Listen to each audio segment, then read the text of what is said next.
It is a gorgeous, sunny, and quite warm day here in Moxie, Washington, as we're getting ready for the 2026 Earl Barden Classic at Earl Barden Stadium. I'm Kevin Rounce, and there's an old 80s song, a one-hit wonder from the 1980s. It says, "The future is so bright, I gotta wear shades." And you could say the same thing about all of these players here, as they are bright, they're smart, they're really talented football players, because this is the best of small school football.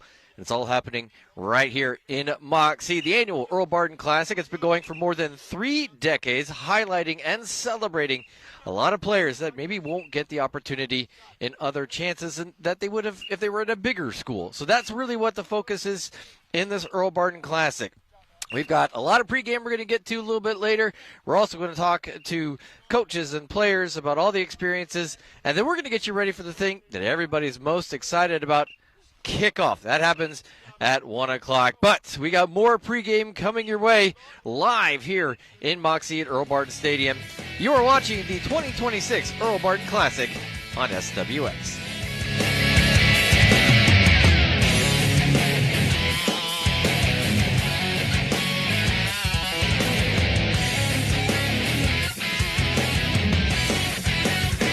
Playing sports is a passion. You play hard.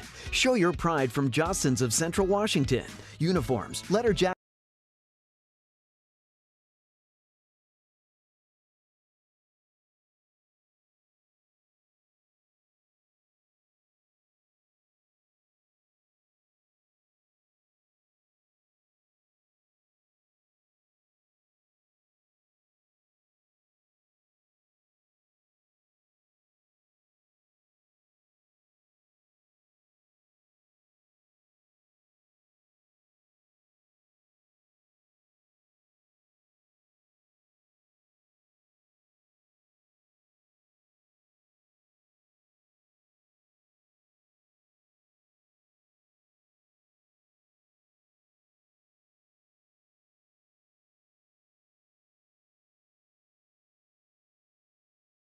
Your ultimate night out.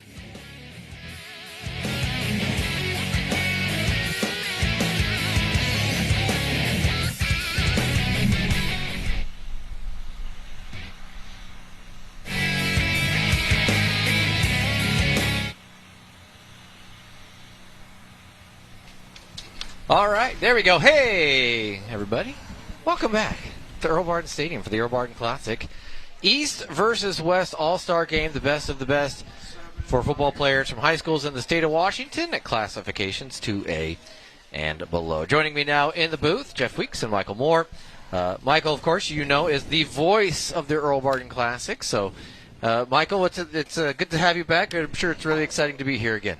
Thanks, Kevin. Yeah, just an honor to be amongst this crew and also amongst the players and the coaching staff. Game director Mark Mokel does such an amazing job, and one of the things that just talking to the coaches involved in this year's contest, it's just a classy event, and just something that has built the camaraderie around the valley for this very special week. So I'm excited to be a part of it.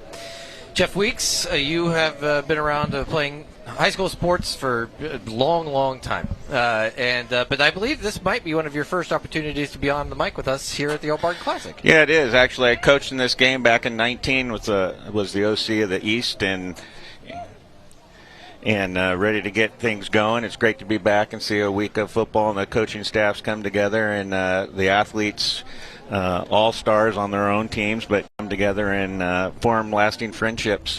They've had a great week, and we'll cap it off here this afternoon with a great football game.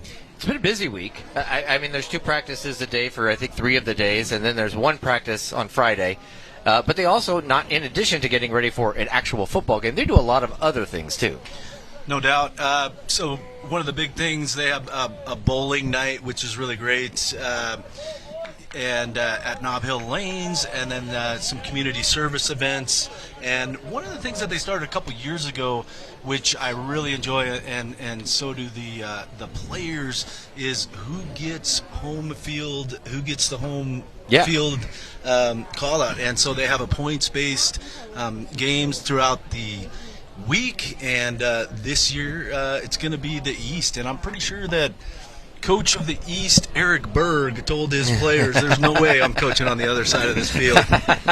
It would be a little unusual for him. He spent how many years on this one side of the field to have to go to the other side? But East also the defending champ. They won last year. Absolutely, and all bets are off here. East Valley with 4 players in this game that are used to this field, used to this home setting, and so really looking forward for the East to try to make a statement here. Yeah, win 2 in a row. That'd be good for them. Speaking of the Red Devils, I got the opportunity to speak with the 4 players who are going to be playing in this particular game. And not only is it an honor to be able to be selected to be in the Earl Barden Classic, but it's really cool to be able to have one more shot at your home field, and that's exactly what these 4. Let's hear what they have to say. The Red Devils had their best season in more than 20 years on the gridiron, making the state semifinals. Several were rewarded with invites to the annual East-West All-Star Classic, a game they grew up watching. It means a lot, especially just being in the same category as some of the people that came before me in East Valley. You know, my whole high school career, there was one of my teammates that played in the game, so it was always cool to see them. And now that I'm in the same position as them, is a pretty cool experience. I grew up around Moxie, so I was always watching the East vs. West games, and I had a lot of close family and people I looked up to that played in it. It feels like a full circle moment, you know. It doesn't really get better than that. I mean, it's kind of why you do it, you know. You don't want to inspire and be a good role model for the kids. When the team walked off the field at Earl Barden last November, it'd be easy for the seniors to think that was the final time. But now, they're back home. Our last game, wasn't sure if I would ever, pick up a football again. So nothing's ever guaranteed. So getting this opportunity to play in this game really means a lot. It's one last chance to play in front of friends and family on a field they spent so much of their high school time on. That place is really special to, all of us that are playing in this game at East Valley. So, yeah, it really means special. I'm going to enjoy playing on the field, kind of miss it. It's been a while, so not knowing I'm not going to play another game, it'll be cool. I'm blessed to have another opportunity to play the game I love most. And to play with my friends and family and play for the people I love means a lot to me. So. It's kind of a relief to get to play again, just like actually take it in one more time, and it's a very special place for me. So I'm glad I get to cherish one more moment on that field. So real cool there for the East Valley Red Devil players, and you'll see oftentimes when they do the video introductions in high school and professional football, a lot of them will call out their high school. This is a meaningful time for these kids. Yeah, it really is, and it's they said it. They understand how special just one more opportunity is to play with your friends, and before everybody goes their separate way, and here in another month and a half as they head to college and get to do what comes next for themselves. So that it's good to hear that. You can tell they already know that this is going to be a special event for them. Well, and there was 3 more, I think, that were invited, but are already committed to playing college football, so they could come and play this game, which totally makes sense. But that's wild to think about it. That team was loaded. They had a good year. Fell just short. Got to the state semis, lost to Tumwater, but still a really good season for them. This is the 2026 Earl Barden Classic. That team in blue is the East team, the home squad for this particular season. We'll take a timeout. When we come back, we'll continue our pregame coverage of the Earl Barden Classic. You're watching on SWX.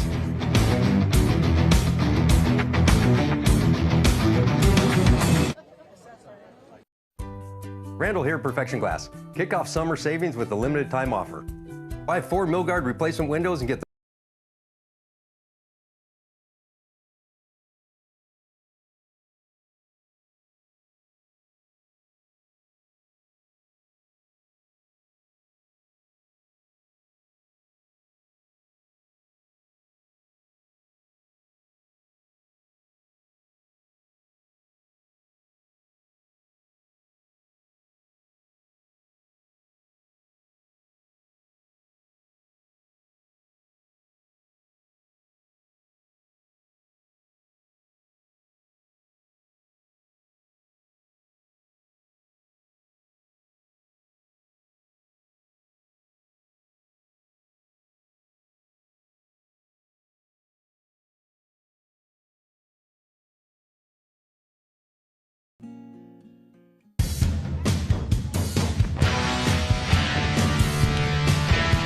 Crowded up, filling up right now in the crowd. The East Valley High School Earl Barden Stadium for the Earl Barden Classic.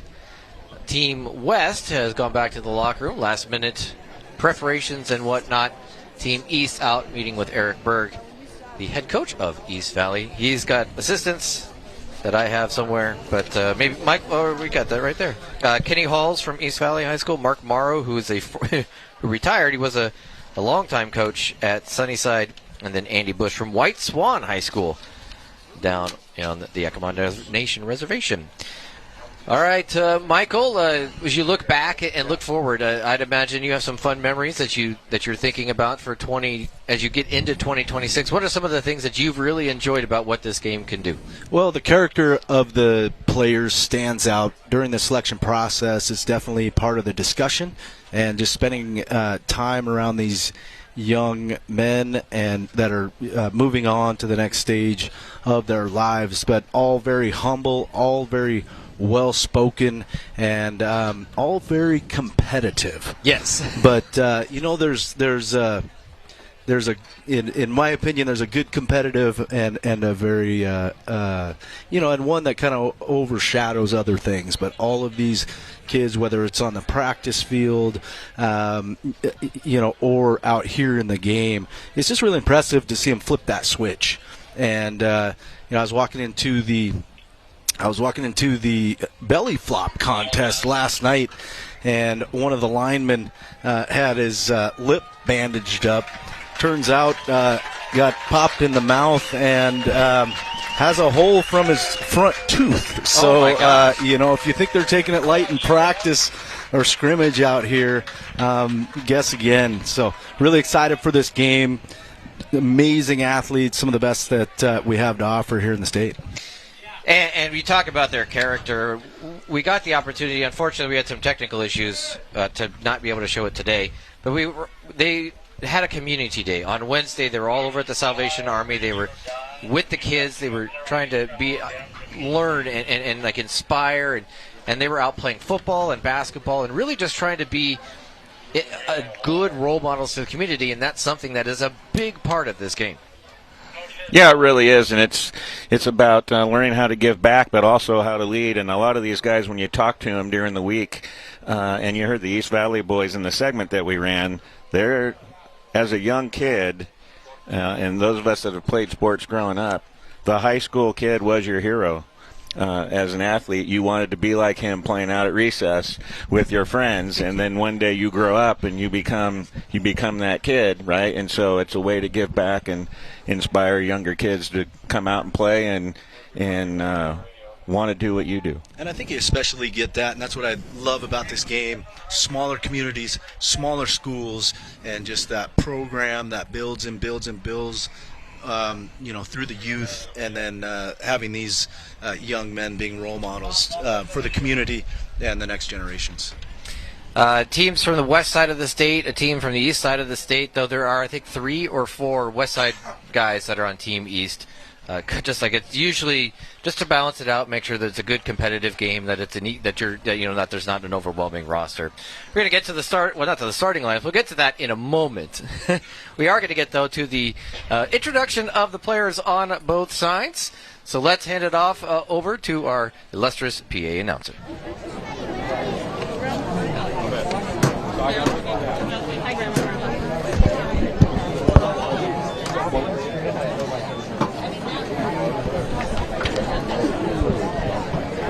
Good afternoon, ladies and gentlemen, and welcome to the 32nd East-West Earl Barden All-Star Classic right here at Earl Barden Stadium, home of the East Valley Red Devils. Today we welcome the best of the best in the 2A, 2B, and 1A football from all over the state of Washington. And now, let's meet the players representing their school, community, and team. First, for the East, from East Valley, number 1, Braden Albright. For the West, from Ording, number 0, Israel Schroed. For the East, from West Valley, number 1, Eric Bohr. For the West, from Napa Vine, number 1, Grady Wilson. And For the East, from Kittitas, number 1, Ronan Stewart. For the West, from Cedar Park Christian, number 1, Lyle Byers. And for the East, from Kashmir, number 1, Isaac Zavala. And for the West, from PL Willapa Valley, number 3, Blaine King. And for the East, from East Valley, number 2, Jackson Bird. And for the West, from Meridian, number 3, Daniel Larson. For East Valley, for East, from DeSales, number 3, Jason Guest. For the West, from Montesano, number 4, Zach Timmons. For the East, from Lakeside, number 3, Jack Winger. For the West, from Ording, number 5, Carson McCall. For the East, from East Valley, number 6, Jaden Bakalu. For the West, from Montesano, number 6, Isaac Hawkins. For the East, from Freeman, number 6, Logan Schultz.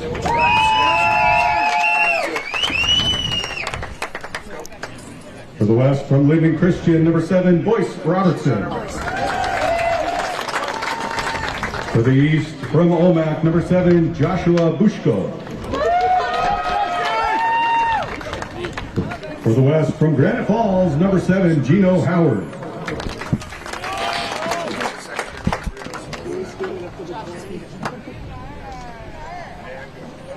For the East, from Okanagan, number 7, Braden Meyer.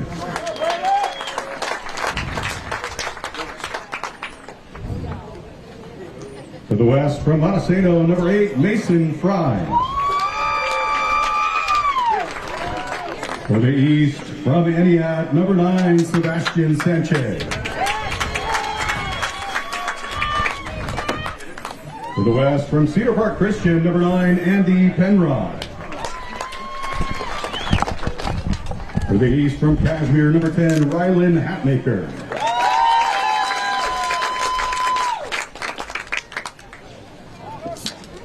For the West, from Chief South, number 12, Mason Filitaula.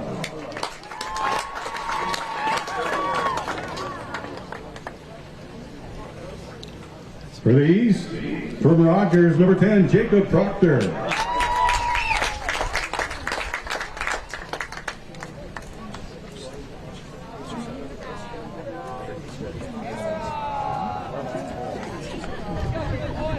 From the East, from Connell, number 11, Max Anderson.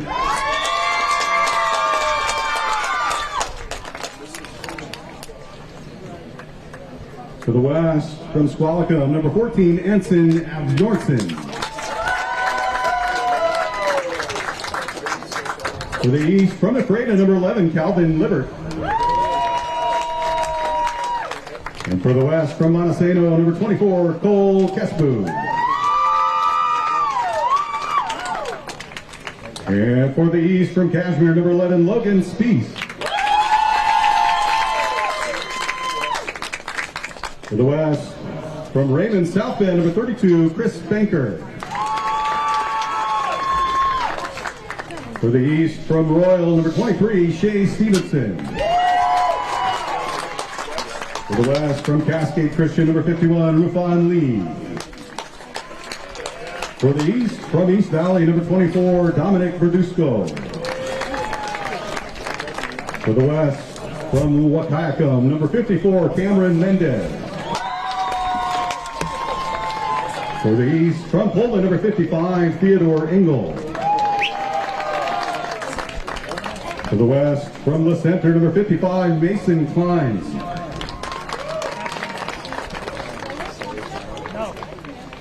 For the East, from Connell, number 55, Plain Geddes.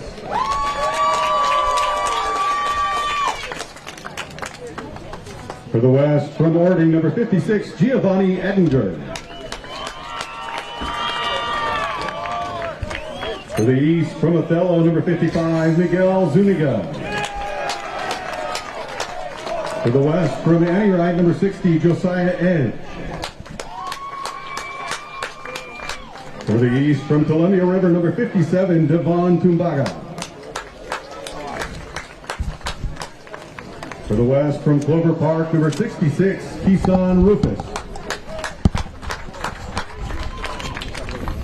For the east from Goldendale, number 59, Seth Wilder. For the west from Montesano, number 72, Kyle Caton.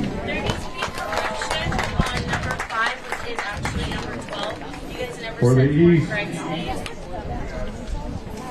from Liberty Christian, number 64, Ryan Powell. For the west from Adna, number 76, Jackson Niddle. For the east from Columbia River, number 67, Jediah Carson. For the west from Montesano, number 77, Lucas Delgado.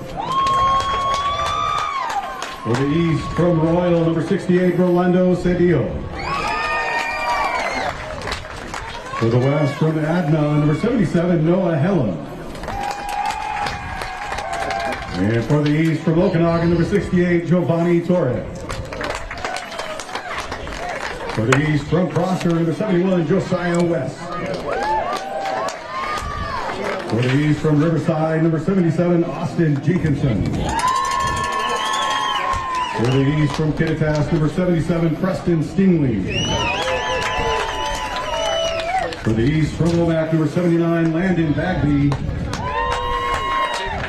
And don't forget number 12, Boyce Robertson from Linden Christian.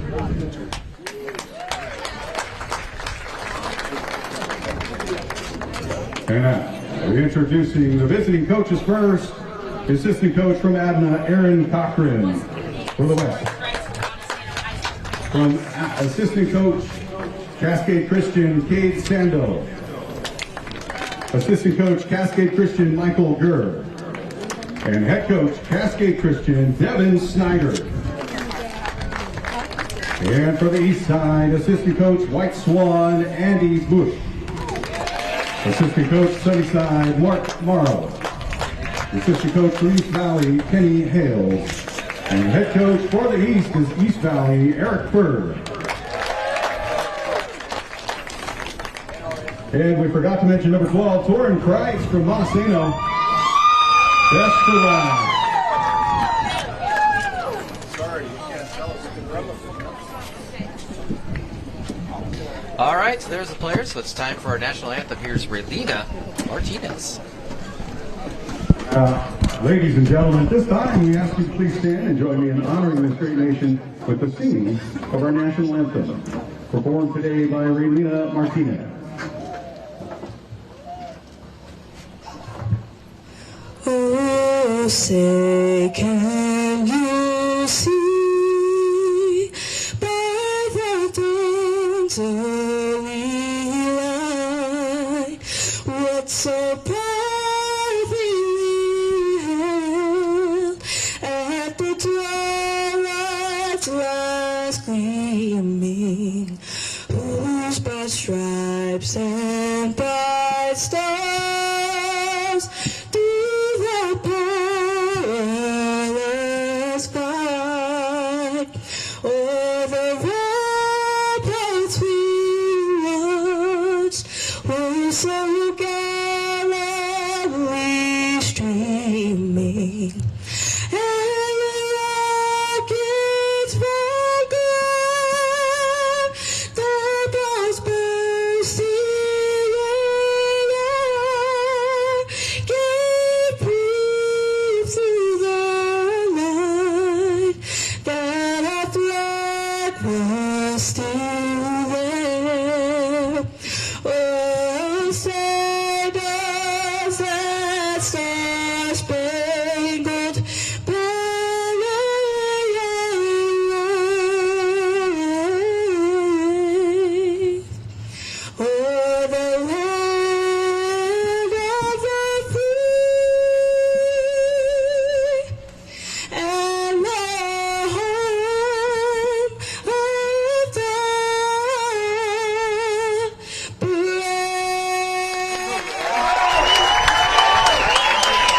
Great job, Raylena. That was awesome.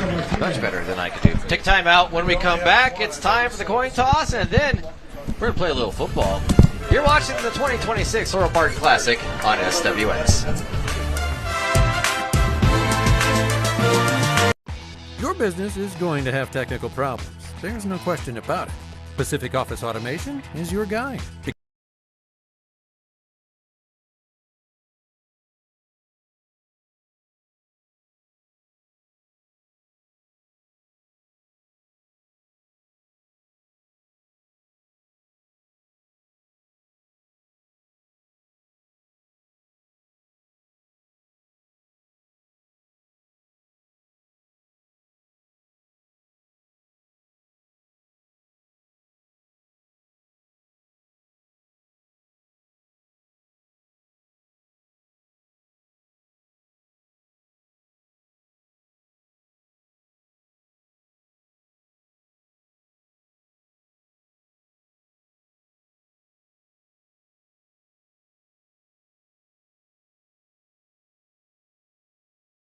Playing sports.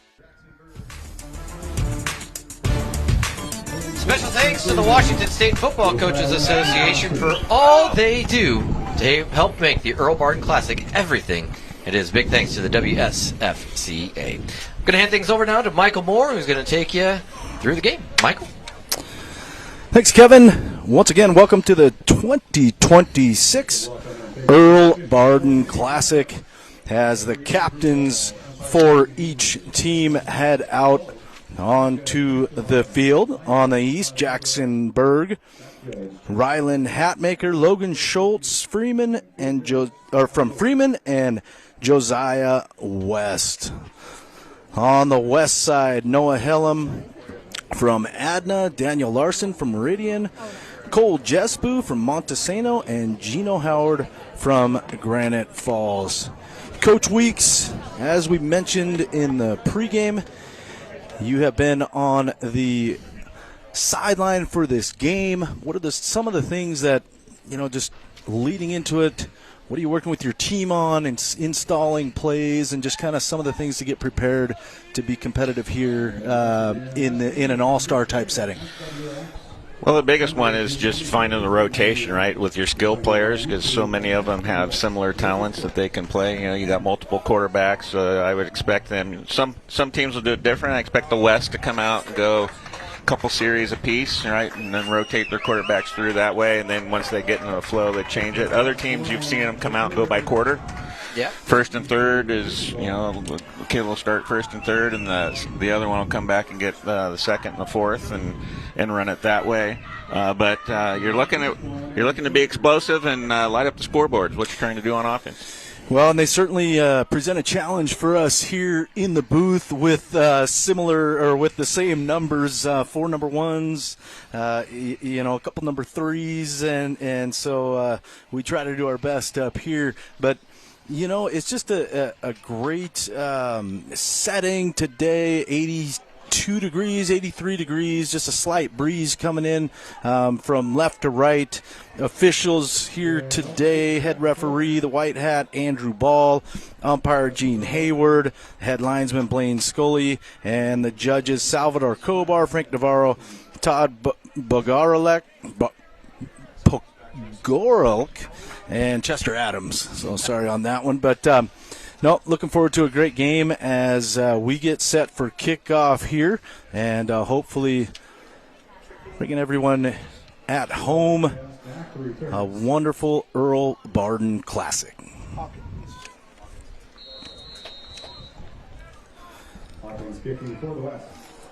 Hawkins kicks off to Isaac Zavallo, who returns it all the way up to about the 18-yard line, and our first opportunity to see this East offense led by Jackson Berg, his dad Eric Berg, coaching in this game. Yeah, it should be fun. Berg threw for plenty of touchdowns, ran for a few more, and we'll see if they can come out and show a little bit of the base East Valley offense. I did joke with them on Wednesday about whether this would be the last time that Eric can yell at Jackson again. If Jackson says, he's my dad, he has that right for the rest of his life. Jackson, an all-state quarterback, the CWAC offensive MVP, and not only that, a 3.9 GPA in the classroom as well. Jackson throws on his first play out into the flat. A nice little 6-yard pickup for the East. And we'll try and get numbers down on who made the tackle there. As they've got Shea Stevenson made the catch from Royal. Looked like Grady Wilson in there. So 2nd down and 3. Berg with teammate Braden Albright in the backfield.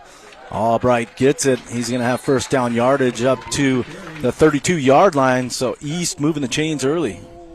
I want to send a big thank you as well to the officials. This is usually volunteer work that they're coming out to do this. I mean, they love to do it, but it really is. Without them, there's no Earl Barden Classic. So it's so thankful to the officials, the black and whites out there to make sure that we have a game. Torrin Kreitz with the tackle. Albright in the backfield with Berg. Motion for the East. Berg looking over the middle. Pass complete to Rylan Hatmaker. I think that's Shea Stevenson. Shea Stevenson, sorry. Yeah, same numbers. Same numbers. Rylan, love Rylan. He's just a little smaller than that. Blaine King in on the tackle for the West. Pick up a 4. 2nd and 6 for the East. Berg hands off to Albright. Albright draws a crowd, maybe a yard, but that'll bring up 3rd down and 4. Yeah, we saw Isaac Hawkins, Giovanni Edinger amongst the tackle. So big 3rd down play coming up. First possession for the East. Eric Berg calling the plays as the offensive coordinator.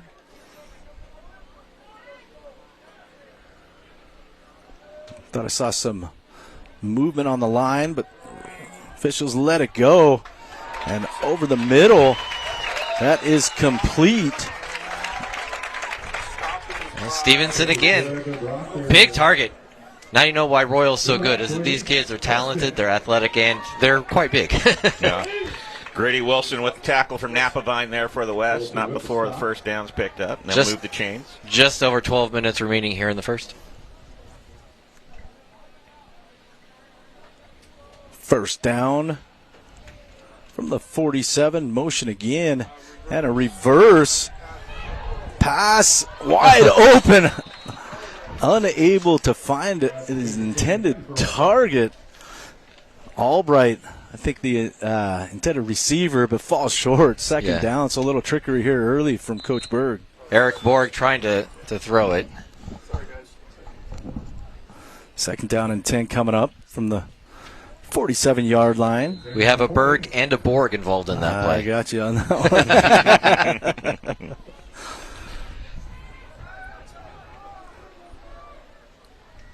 Always a challenging game to get comfortable with here from the box. But Albright with the carry over the right side. Boy, that West defense so far doing a nice job keeping the play in front of them. Albright, a standout all-state running back for East Valley here in Yakima. Giovanni Edinger in on the tackle there for the West. Now the West needs to get off the field. They've had a couple of 3rd downs that they forced, but got to make the stop. 3rd down and 10. And I believe we got a delay. One short, I think, on the West side, so I think they had to call a timeout. They have a timeout here. I think they had 10 on the field. Hard enough to stop in an all-star game. It's going to be much worse if you're playing 1 down. And we're seeing that a little bit with the World Cup recently. You know, it's hard enough to play with 1 fewer player. So the West defensively Trying to get a stop here. Control the middle part of the field, but so far, a couple big plays from the East, but I like the West doing a nice job shutting down Albright on the run. Yeah, really good job with the interior, rallying to the football, keeping him down. Yeah, look for this deep out route here from the slot receiver. And watch number 10. Shea Stevenson's got 2 big passes right now. So. Yep. And he's talking to Jackson Berg so they can get on the same page.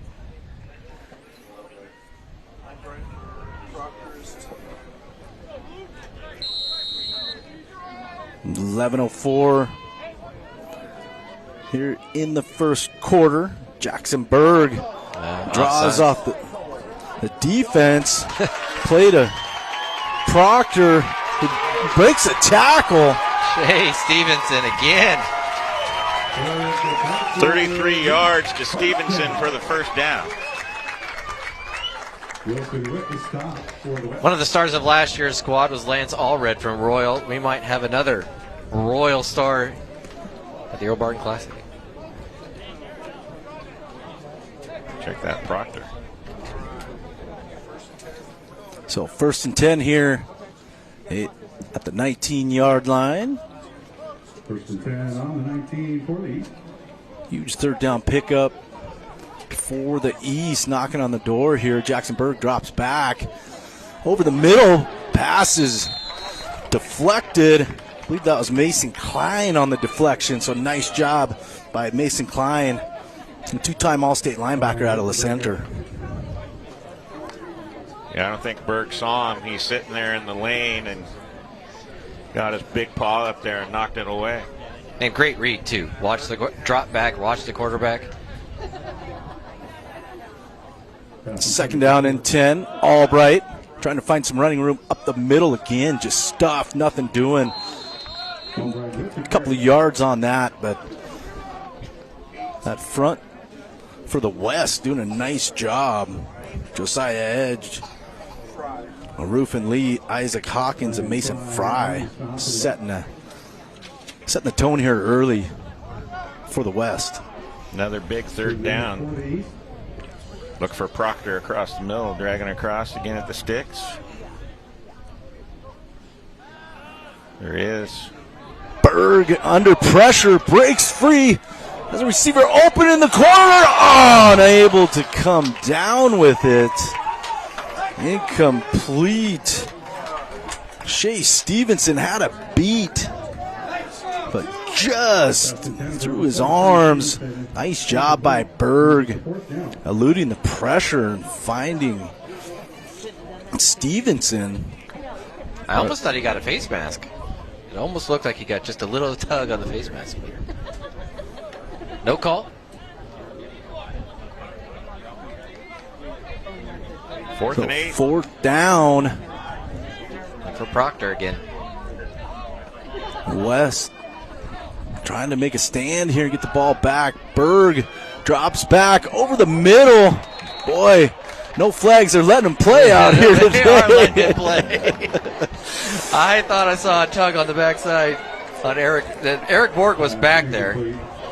It's a nice job by the West defense. Berg floats one just outside the reach of Borg, and that's turnover on downs in our first opportunity to see the West offense led by Mason Towla, Mason out of Chief South High School. 9 to play. A handoff over the right side. That's Israel Schroed, who we heard was going to have a lot of touches today. And he starts out with 1st down yardage, a nice 16-yard pickup for Israel. Eric Berg, animated on the sideline. I think that he's competitive, but if I would imagine he'd be far more in a regular, like East Valley Prosser kind of game, maybe. 1st down at the 33-yard line. Towla hands off over the left side. And breaking some tackles is Zach Timmons starting at a running back for the West, along with Anson as Bjornsson, wide receiver, Daniel Larson, and Boyce Robertson as the other receivers, tight end Carson McCall. Along the line, Giovanni Edinger, Kyson Rufus, Cole Caton, Jackson Niddle, and Noah Hellam.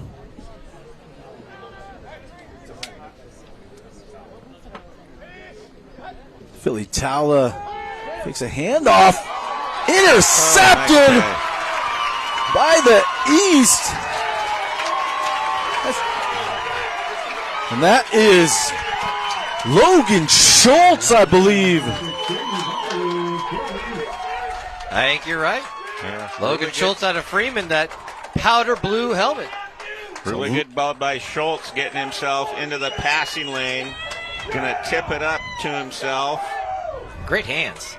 Make the play and then scamper for another 13 yards. So first turnover of the game.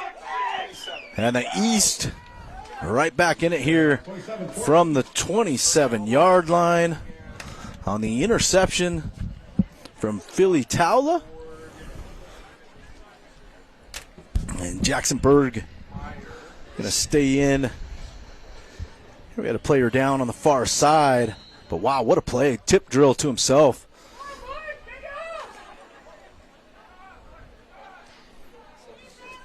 And Jacksonburg sets up his offense. Second series here for the East. Drops back, looking over the middle, takes a shot. Overthrows his intended target, Shea Stevenson. That's intended for the 23, Shea Stevenson, incomplete. Second down. One of the other things that's interesting about this game is you get kids that competed at the state level and playoff level of Royal and Cashmere, and out here. Yeah, East Valley and Prosser are on the same team. And I'm not as familiar with the West Side rivalries, but I'm sure there are quite a few interesting pairings. Albright over the middle for 6 yards. On the play, number 55, Mason Klein with the stop. So a manageable third down here for Jacksonburg. As he draws the defense offsides, and so a free first down with the hard snap on the encroachment call. Encroachment on the defense. The referee Andrew Ball in charge of the officials here today, and as you mentioned, Kevin, a lot of them out here volunteering their time just to be a part of this special event. And Berg hands off to Albright, loses his footing at about the 18. Did he lose his footing, or did he see, I think it might have been Grady Wilson right there in the middle and was like, I'm not going anywhere.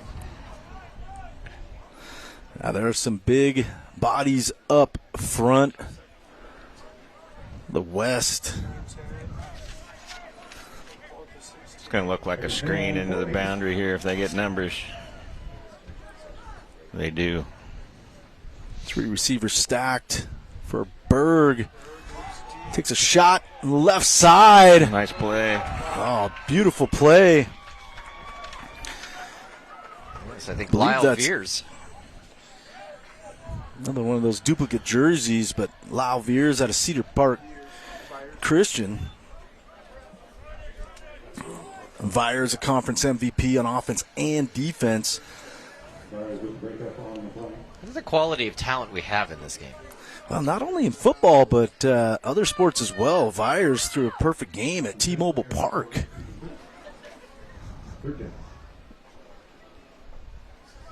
Jacksonburg drops back, taking another shot over the middle. Has a touchdown to Eric Borg. East is on the board first here in the 2026 Earl Barden Classic. Resistance is indeed futile when it comes to Eric Borg finally making the catch. Berg to Borg. Really good job there. They're going to go for 2. Offense stays on. Berg. About an 18-yard touchdown pass to Eric Borg. The East take the early lead, trying to convert here. Berg floats one, and I think he's going to be short. They're going to give it to him. And that is a 2-point conversion. So we'll take a timeout. Your score, the East 7, or the East 8, West nothing. We'll be back with the Earl Barden Classic. You're watching on SWX.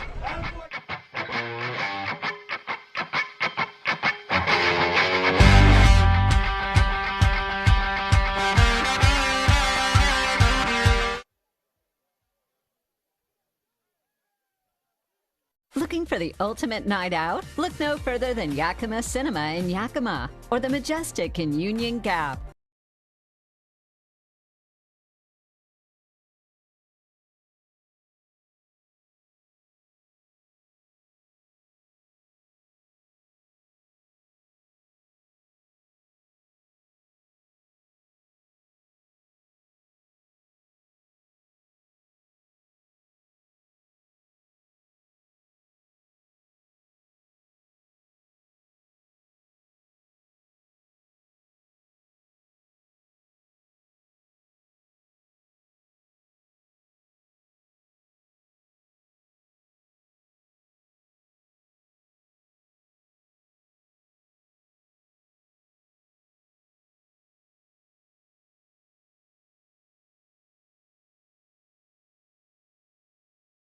And playing sports.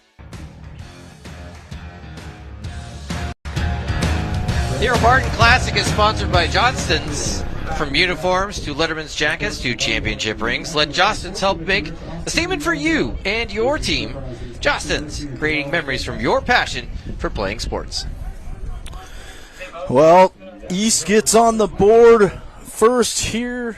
They convert on the 2-point play from Jacksonburg to Braden Myers. They take an 8-0 lead here with just over 5 minutes remaining in the first quarter. But that possession on the turnover from the West, and so early on here, some big plays from the East. Yeah, the East has done a really good job keeping drives alive. They go 5 plays, 27 yards, capped off by the 21-yard touchdown, Berg. Isaac Zavala with the kickoff, handled by Anson as Bjornsson.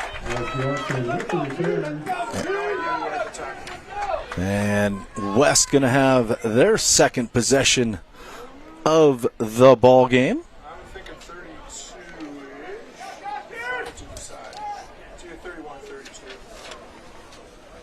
Mason Filitaula. Just tried to find his receiver, but man, a heck of a play on the defensive side of the football and an interception setting up the East.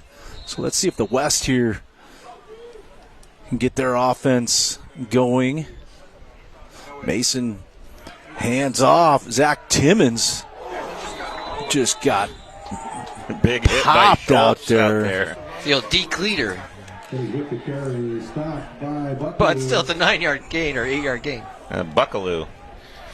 Jaden Buckaloo with that hit. Jaden Buckaloo, a local here from East Valley High School. Gain of 9. Had an opportunity to talk to some of the parents before the game, including Zach Timmons' parents. Nice family. Zach's heading out over to WSU out of Montesano as he gets the call again. I think he's going to get some first down yardage on that 5-yard pickup. So a healthy dose of Zach Timmons so far.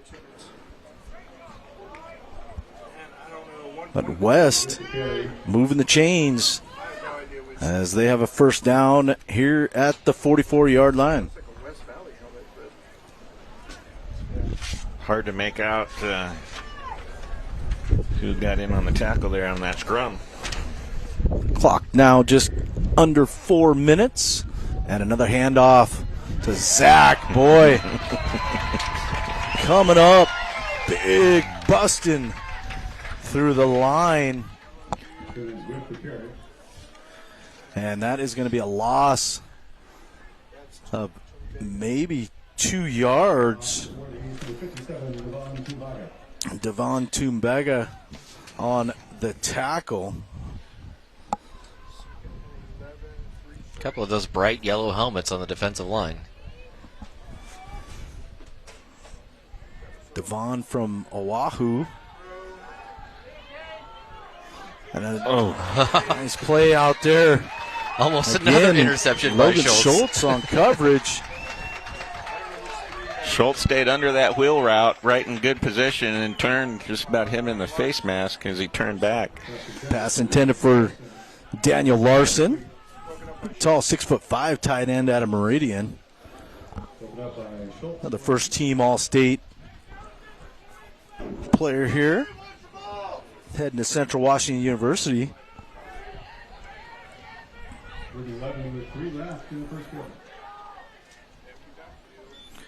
Philly Tala over the middle, pass complete for 16 yards. Number 7, one of the 2 number 7s. I believe that's Gino Howard out of Granite Falls.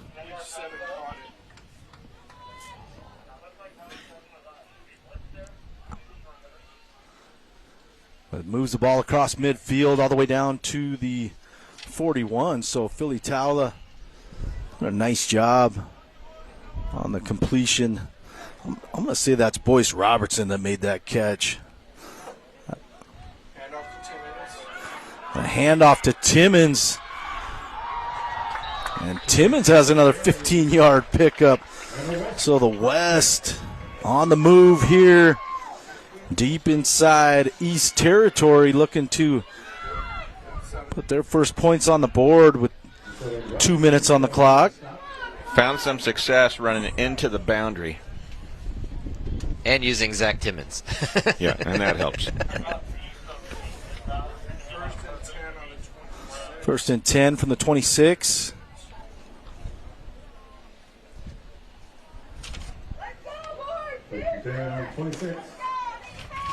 Just under 2 on the clock for first quarter. 1:14 on the clock, and looks like there's some movement. We'll see which side they call it on here. Everybody's pointing at each other. The flag went to the defensive side, which is usually, exactly what that means.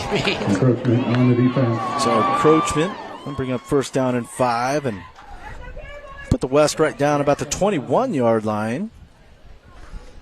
Again, just a little breeze at the backs of the West here.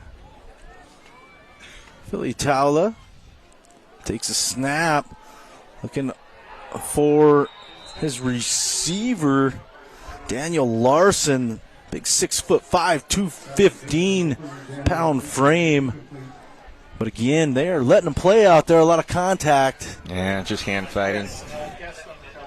Yeah, this is stuff I think you would normally see called in a high school football game, but for an all-star game, they're not going to get super picky, I don't think. It has to be pretty egregious. Well, second down. Minute 22 on the clock here in the first. Got some height here on the receivers. Boyce Robertson, that's 6'2", but Timmons with the carry, breaking tackles, cuts it back.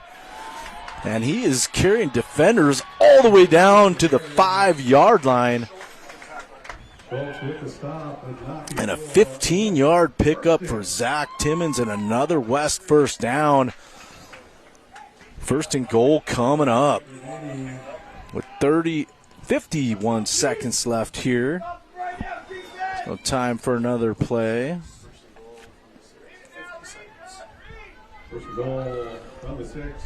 West on a drive that started at about their own 30-yard line, moving the ball here after turnover on their first possession.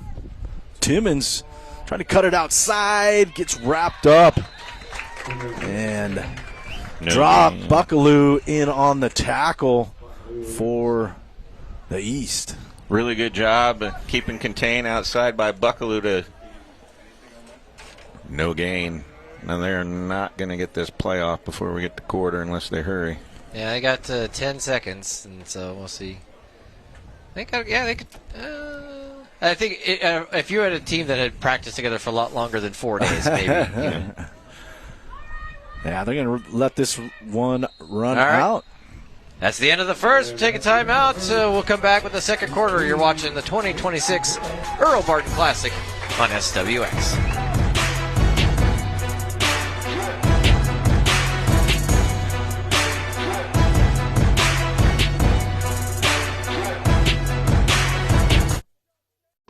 Your business is going to have technical problems. There's no question about it. Pacific Office Automation is your guy.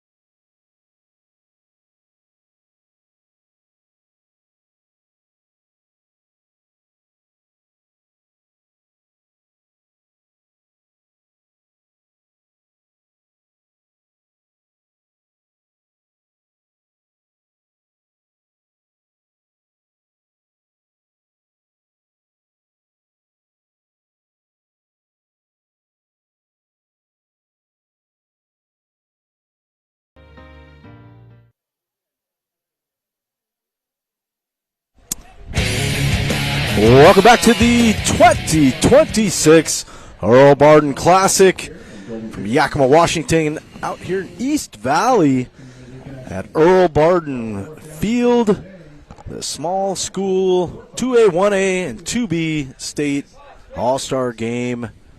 We're back, Mo. And we are coming out of a first quarter break with the East on the scoreboard first, an 8-0 score, but West moving the ball, and a second and goal coming up. Jeff, what stood out there in the first quarter for you? Really, it was the conversion on third down for the East on offense. That they had 4 third down opportunities there, converted on all of them, able to get West couldn't get them off the field. But this drive here, they can cap this off. The Mason Philly-Taula pass complete down to the 1-yard line. And so big third down coming up for the West. Pass was completed to Anson as Bjornsson.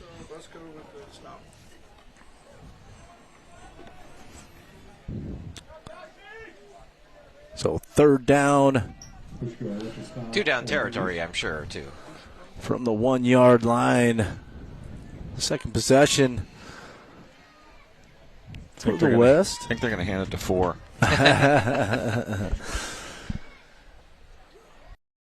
Lions share the duties here so far. Ball on the ground. Boy, Timmons on it, but I think East. And he out-wrestled him for it. Oh, he did. Timmons got it back. I think it was Seth Wilder from Goldendale. One of the. Timmons has given up. And Timmons on the 4 or ground. 5 inches on that one. Well, and talking to Coach Berg last night, he singled out Seth Wilder as someone to look out for in this game. 6'5", 260 pounds. But just really impressed him throughout the week.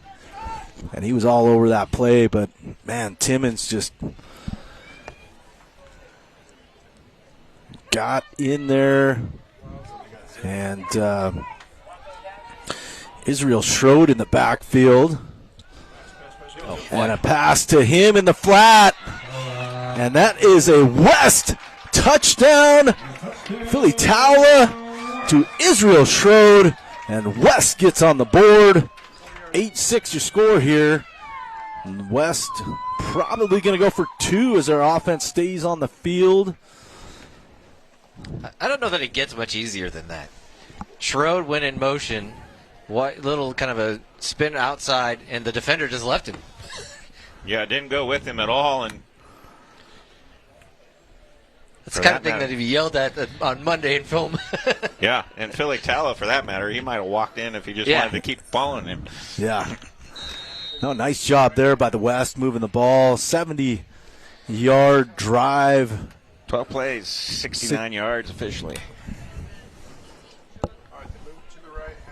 14:04 left here in the first half. Whistles blow.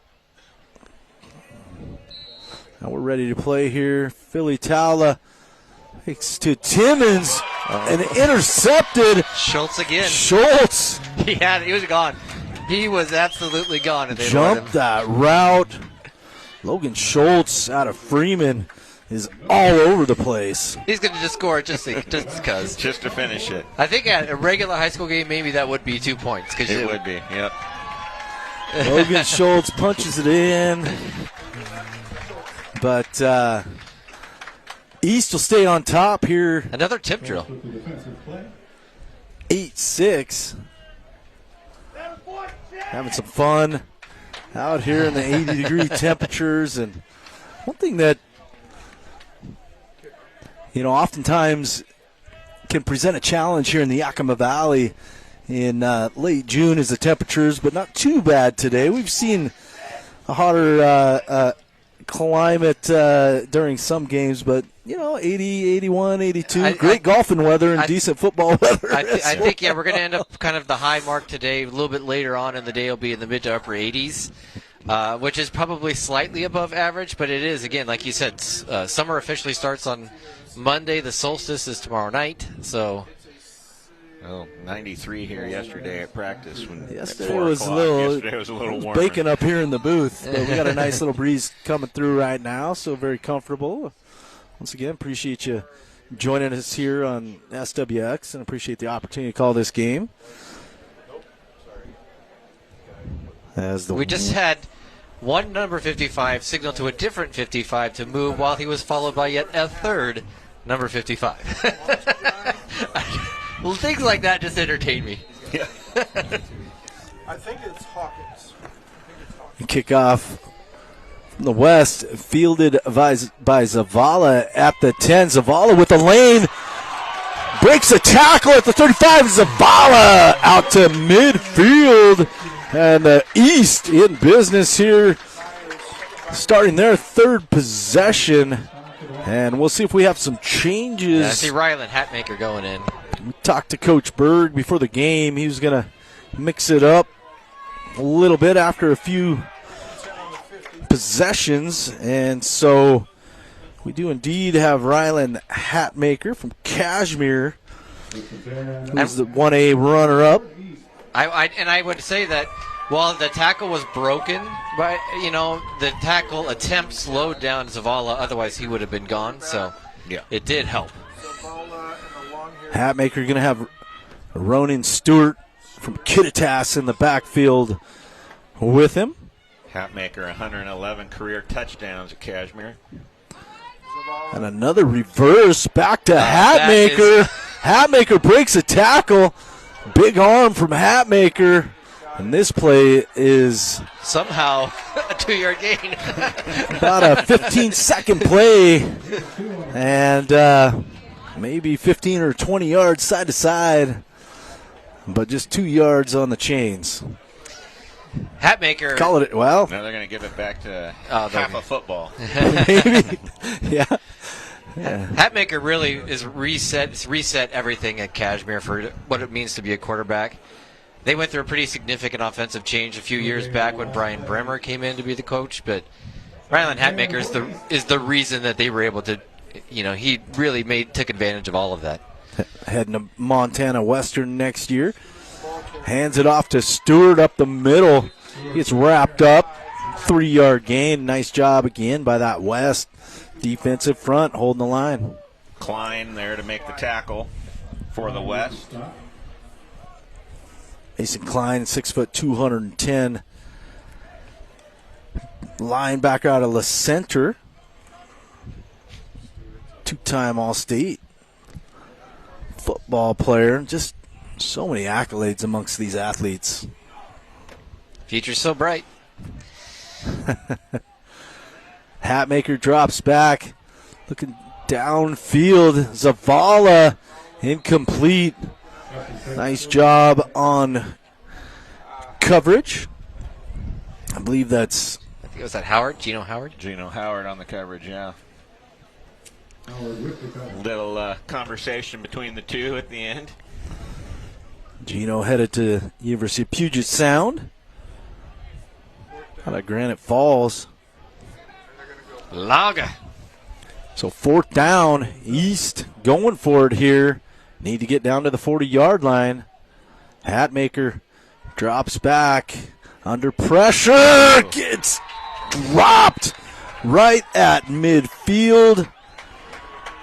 Josiah Edge makes the sack, and they'll turn it over on downs.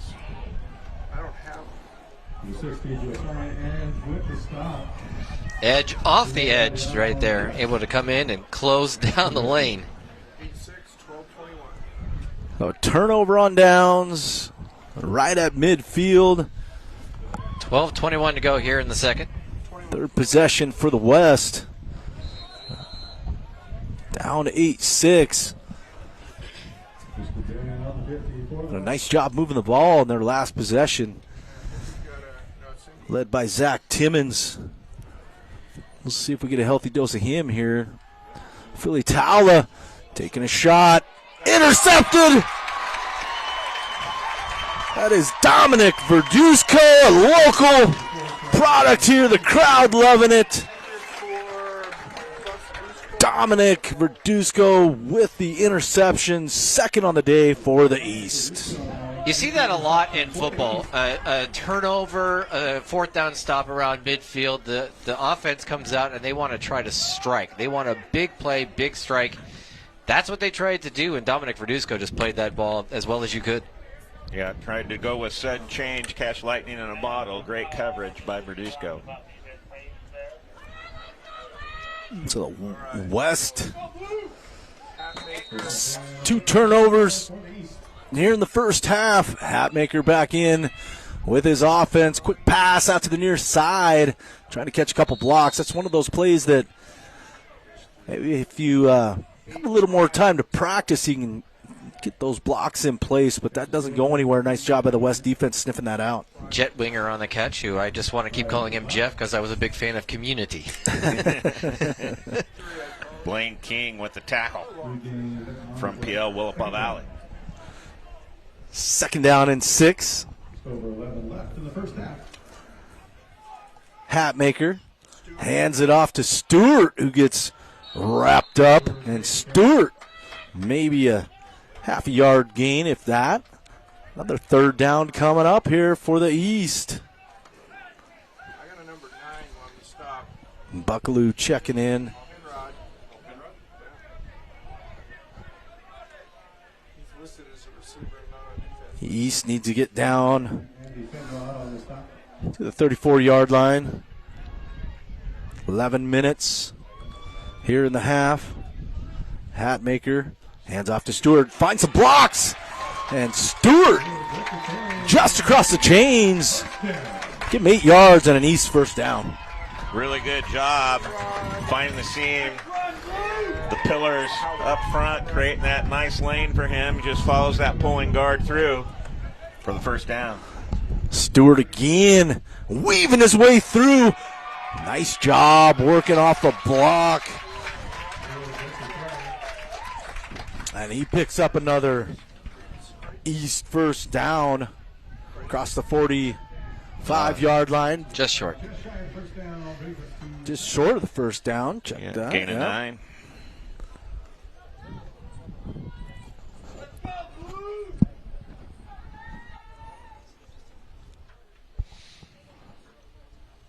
Wind picking up here just a little bit. And that's going to be offsides. And so that'll give the East a first down here on the encroachment penalty. Free 5. Let's right down to about midfield. The East on the march, trying to capitalize on the second turnover of the ball game. Scored on the first, a 21-yard pass from Jackson Berg to Eric Borg. Ryland Hatmaker in at quarterback for the second time, taking a shot downfield and just overthrows his intended target. Incomplete. Logan Spees from Kashmir. That's a couple of Kashmir kids they're trying to connect. Grady Wilson on the coverage. Logan Spees, another two-time All-State athlete. One of the team captains, heading to University of Washington to study finance.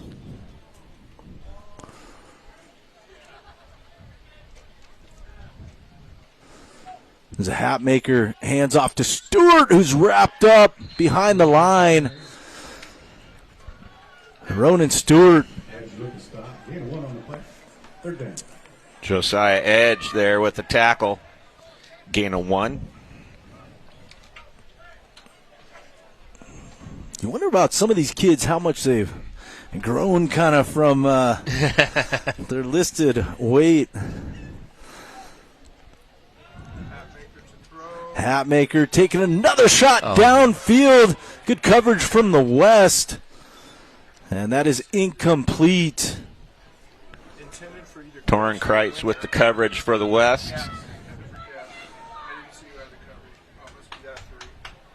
Yeah, again, Kashmir is an offense that likes to open it up, so this is nothing new to Hatmaker. But that was great. You had 3-4 red shirts down there. Yep, good coverage.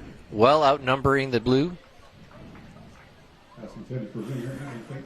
Jacob Proctor back in. Had an opportunity to talk to Torrin Kreitz's grandparents, Alan and Kim, before the game. Wonderful people. Passing complete. But again, one of the things I enjoy about being here is just visiting with the families and listen to all the wonderful stories about their kids. And they got the best stories. That's going to be incomplete.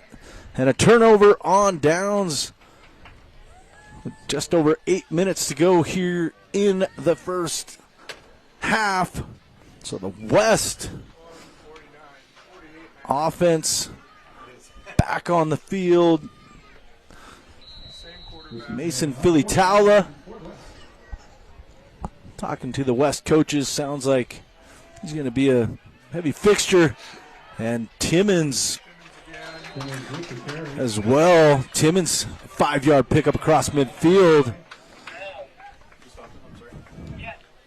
Bring up second down and just a long 4 here from the 45-yard line. Yeah, really nice little power play, right? You've got the wing back up inside that hole, and he's just going to lead as they also pull the backside guard. Gain of 6 brings 2nd and 4.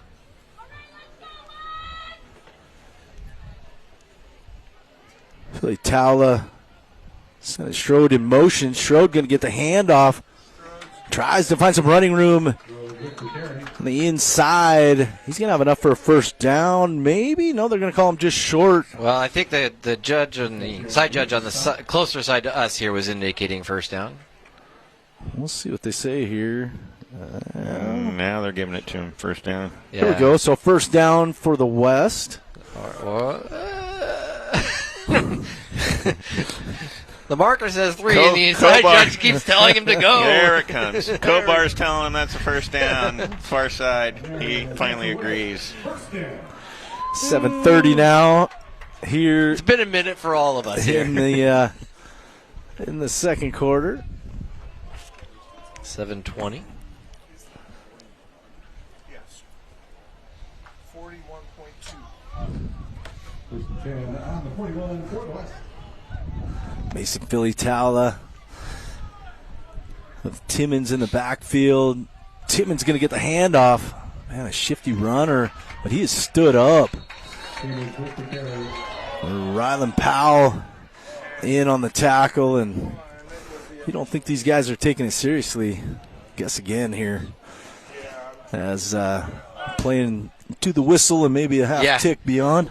Geddes was looking for a penalty, but again, during the regular season, that's a penalty. At the Earl Barden Classic, I think it's a little more relaxed. From the 40-yard line, Philly Tala directing his receivers.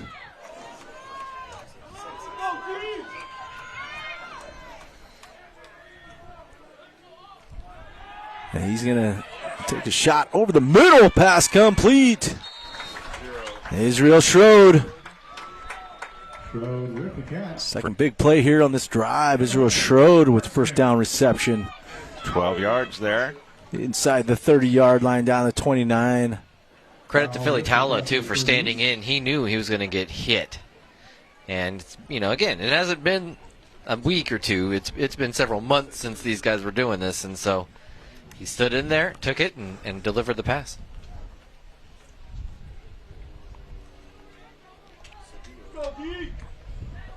First down and 10. Philly Tala hands it to Timmons. He gets hit in the backfield, and he is dropped by Theo Engel out of Pullman.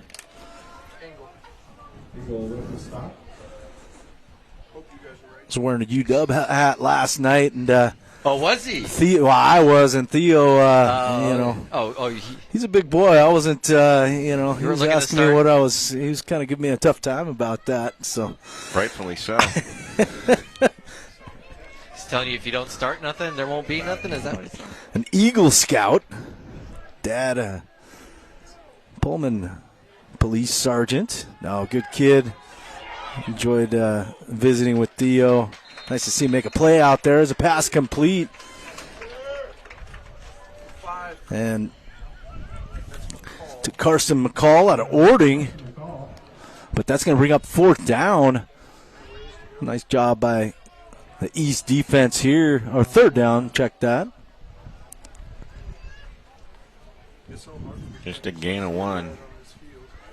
Ran a long ways for one on that route. And some confusion with the down marker.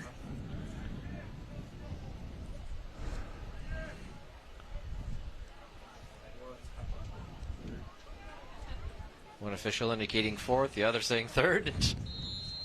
And it's third. Now we've got the clock rolling here, 4:20. Plenty of time here for the West. Now whistles blow.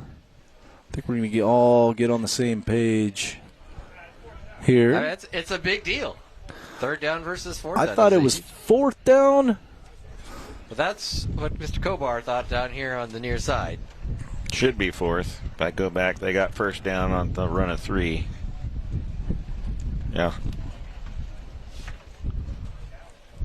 I'm wrong a lot, so let them figure it out. That's what I always say up here.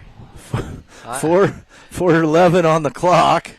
I always say it doesn't matter what I think it is. Yeah. Okay, we're sticking with third down, it looks like. Yeah. Third down. And hold on here. Whoa. He blew the whistle to call the play, but they snapped it at the same time. We'll get it right here in a minute. Our referee trying to get things situated here, and I'm sure they will. There we go. Get the clock moving. Philly Tala has a receiver open. Oh! Dominic Verduzco closing in. He's going to tell you. Pass intended for Zavala, but yeah, Verduzco makes a play. He's going to tell you he should have caught it. Yeah, when he sees Israel it, he's Schroed, gonna sorry. want. What's yeah, that? If he sees it again, he's going to. I just hung up there waiting for him to catch it. Just under 4 left in the first half. Dominic Verduzco, an East Valley product. Back there with Jaden Buckaloo, also at East Valley. 3:09 now. Philly Tala gonna try for Daniel Larson, I believe, on the far side. A 6'5", 215 tight end. Your score, East 8, West 6. We'll be back with the rest of the second quarter. You're watching the Earl Barden Classic on SWX.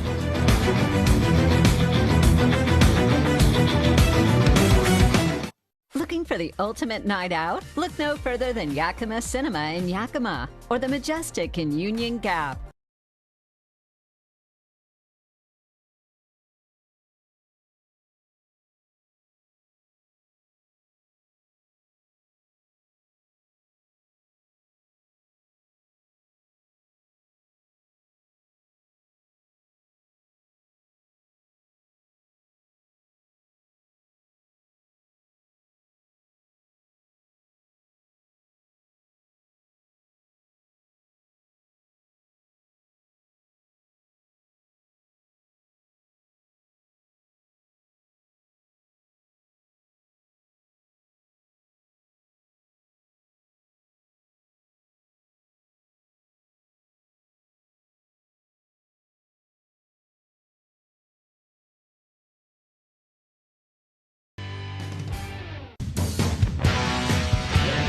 We'd like to thank Yakima Theaters for being a part of today's broadcast. Whether it's the Yakima Cinema in Yakima or the Majestic in Union Gap, it's your destination for the ultimate night out. Yakima Theaters, a proud sponsor of the Earl Barden Classic. Well, a first down play here Logan for Schultz the at quarterback. East, and on the turnover downs, and Logan Schultz in at quarterback. Schultz with an interception on the defensive side of the ball, and now hands it off over the left side, and breaking tackles all the way up to the 12. Wow. Is that Sebastian Sanchez with some tough running out of Entiat? But that's a first down for the East here coming out of the TV timeout with 3:26 to go. Schultz going to throw as a completion about 4 yards. I believe that's Logan Spees. Oh, sorry, check that. Max Anderson out of Connell. Daniel Larson. Check that. That's Blaine King. Blaine King with too many threes.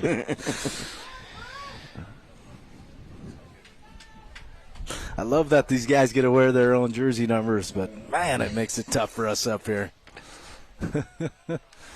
Another carry over the right side, Sebastian Sanchez. Tough to bring down. Sanchez, 2 runs, about 27 yards, and Sanchez running downhill here across midfield. Clock moving now, 2:30. And the East to the ball. Going to try and put up some points here, ahead 8-6. And we got whistles blowing here, clock stop. Timeout West. Yeah, they're trying to stop this momentum right now because with 2:19 to go, the East can milk the clock, get it down, and all of a sudden they score late, and it's a 2-score game. These guys are all tremendous athletes, but you know the conditioning and that sort of thing. You know, you get them out there. That hurry-up offense we've seen in years past, it can be effective. Yeah, it really can be, especially you get into a game like this where some guys maybe didn't do a spring sport. That's the thing. A lot of the small school guys you think will probably are multi-sport athletes. Probably a vast majority of them are.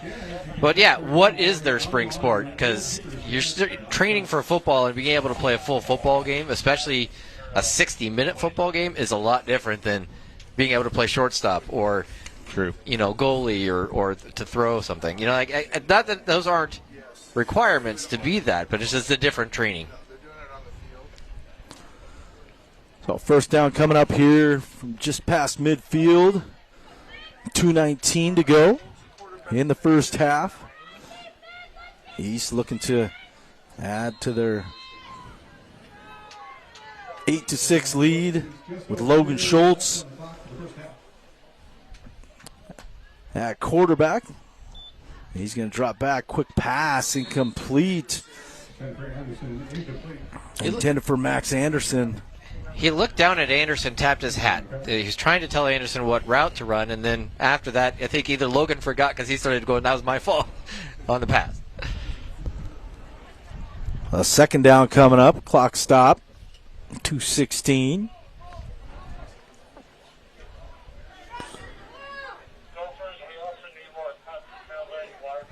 Sanchez in the backfield, going to get the carry. Gets hit. And Sanchez fights his way back to the line. But a nice job by Grady Wilson, who had the initial contact in the backfield. Yeah, really did a good jump off the ball. Followed that pulling guard through, led him right to the running back at the line of scrimmage. 3rd and 10. Clock running. 1:15 to go. Logan Schultz. First time we've seen him at quarterback. He's been doing a nice job on defense. It's a little 3-step drop now, flushed out. He's got some running room.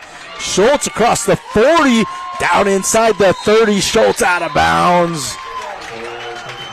And a first down. Logan Schultz getting out of pressure. About a 22-yard pickup.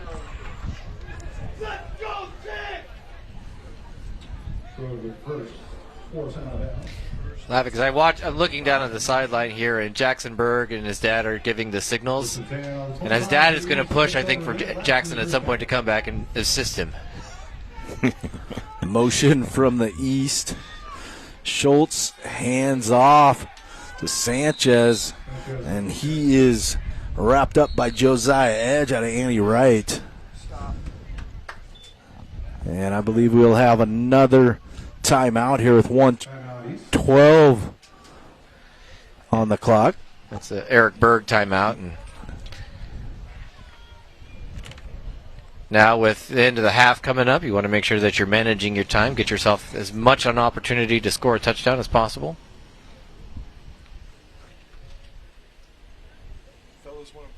But a low-scoring game so far. We've seen that in the past. Seen a couple of, we've seen both sides, but here I think, both teams on defense doing a nice job keeping the plays in front of them. Yeah, they really have, and I would say that the West has done a little better job controlling, defensively controlling the run game. Yeah. So far, the East has had a little bit here and there to be able to break out and find something, but by and large, the West has been able to contain it. East with 1:11 left here to try and extend their lead. Logan Schultz with Sebastian Sanchez in the backfield. Schultz going to keep it again, tuck it across the 15, stays on his feet. Logan Schultz inside the 5. Boy, got popped by Andy Penrod out of Cedar Park Christian and a couple others. I think I saw Mason Klein in there as well, but Logan Schultz, we've seen him on the defensive side of the ball make some plays now. Doing the same thing on the offensive side with his feet. Really good job there, recognizing as everything just kind of parted away in the middle. Tuck it down and ran for 22 yards. Clock moving. East trying to get their play off. Now under 40 seconds, 35. And Sanchez going to get the carry up the middle. Sanchez, did he get in? Waiting for the call, he did. Sebastian Sanchez punches it in from about 5 yards out to extend the lead, 14-6 for the East. Nine-play drive going 73 yards. Sanchez just powered his way through the middle. Kept his legs moving. And got the touchdown for the blue team here. 14-6. The East going for 2. Trying to take a 10-point lead. And Sanchez complete. Jason Guest from DeSales. Jason Guest, and they do their one of the things they practice, their touchdown celebration. So always like that as part of the practices too. But Jason Guest at the conversion, and so the East with 27 seconds left in the first half, take a 16-6 lead. Really good job here by Schultz as he rolls out, buys a little bit of time, and finds Guest down in the corner, just across the goal line for the conversion. And that's one way that Schultz really beat the West in that particular drive, is that he was good with his feet. When the play was breaking down, he knew how to get out, find some space, and was able to take advantage of that opportunity. Two touchdown drives for the East in the first half. Taking that into the locker room. You got to be happy for your Coach Berg. Yeah, well, and Schultz, if you think about it, he accounted for 42 of those 73 yards. Yeah, Schultz, I would say, if you had to give that player the game award so far, we've called his name a lot. Yeah. Yep, both sides. Stopped the 2-point conversion, ran it back 99 yards for no points, but he would have returned it for a touchdown. He's getting his steps in today. It would have returned for a touchdown if they had let the play continue.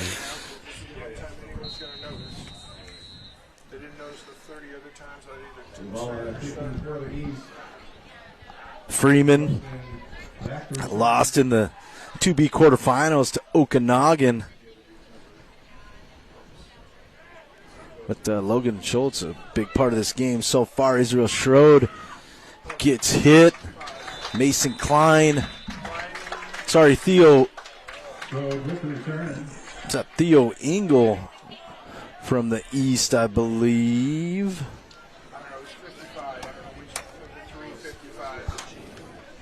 On the tackle. Check that, Kane Geddes. Again, apologize for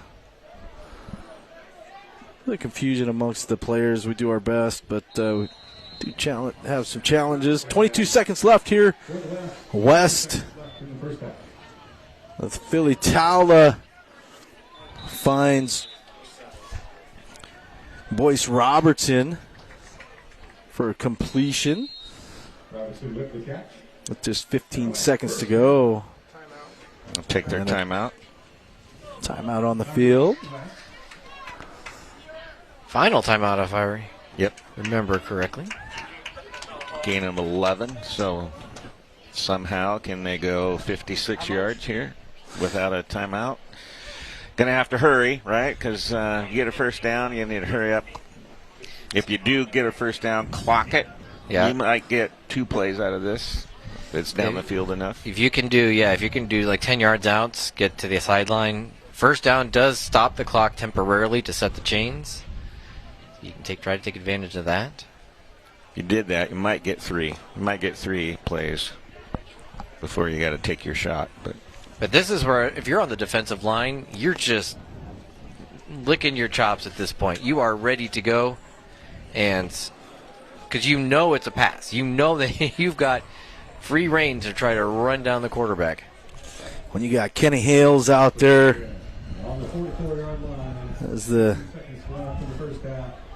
defensive line coach for East Valley, and he's all over it. And Philly Towla trying again for Robertson. That is incomplete. Now 10 seconds, second down. A little pump and go right there. The old just sort of fake it like you're going to throw it short and then see if that bites the defender, or if the defender bites, so he just couldn't get it. Good job by Shea Stevenson.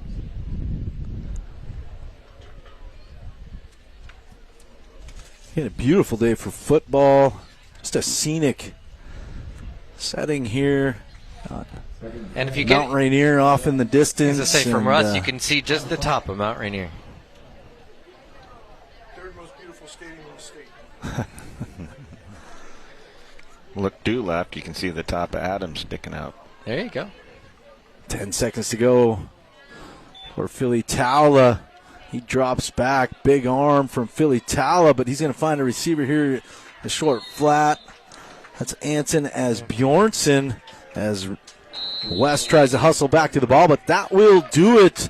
We will go into the locker rooms here at the 2026. Wait. They're going to put time on. I think They're gonna because get one it was a more play. first down, they didn't get the they are going to stoppage for the first down. 3 seconds. And then as soon as the whistle blows, it's going to go. So they get one more shot if you're the West.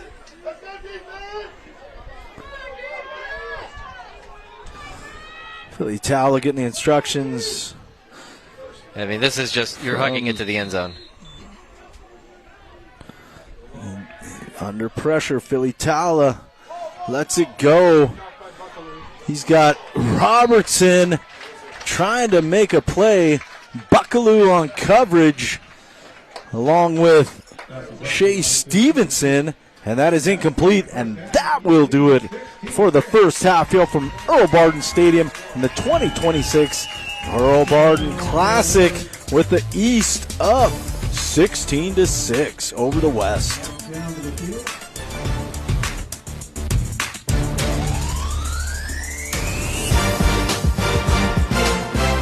Playing sports is a passion. You play hard. Show your pride from Jostens of Central Washington. Uniforms, letter jackets.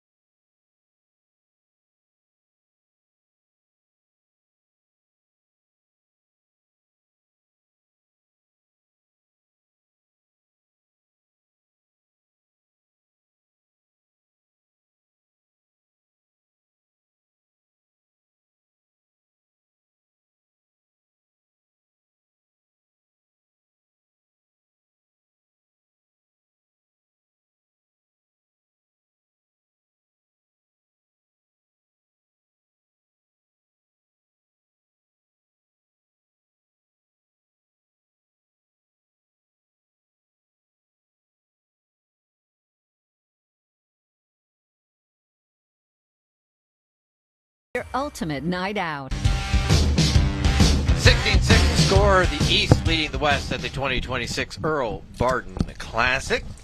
Some recognition going on the field for assistant coaches, and all of the folks who are here putting in their time and volunteer work.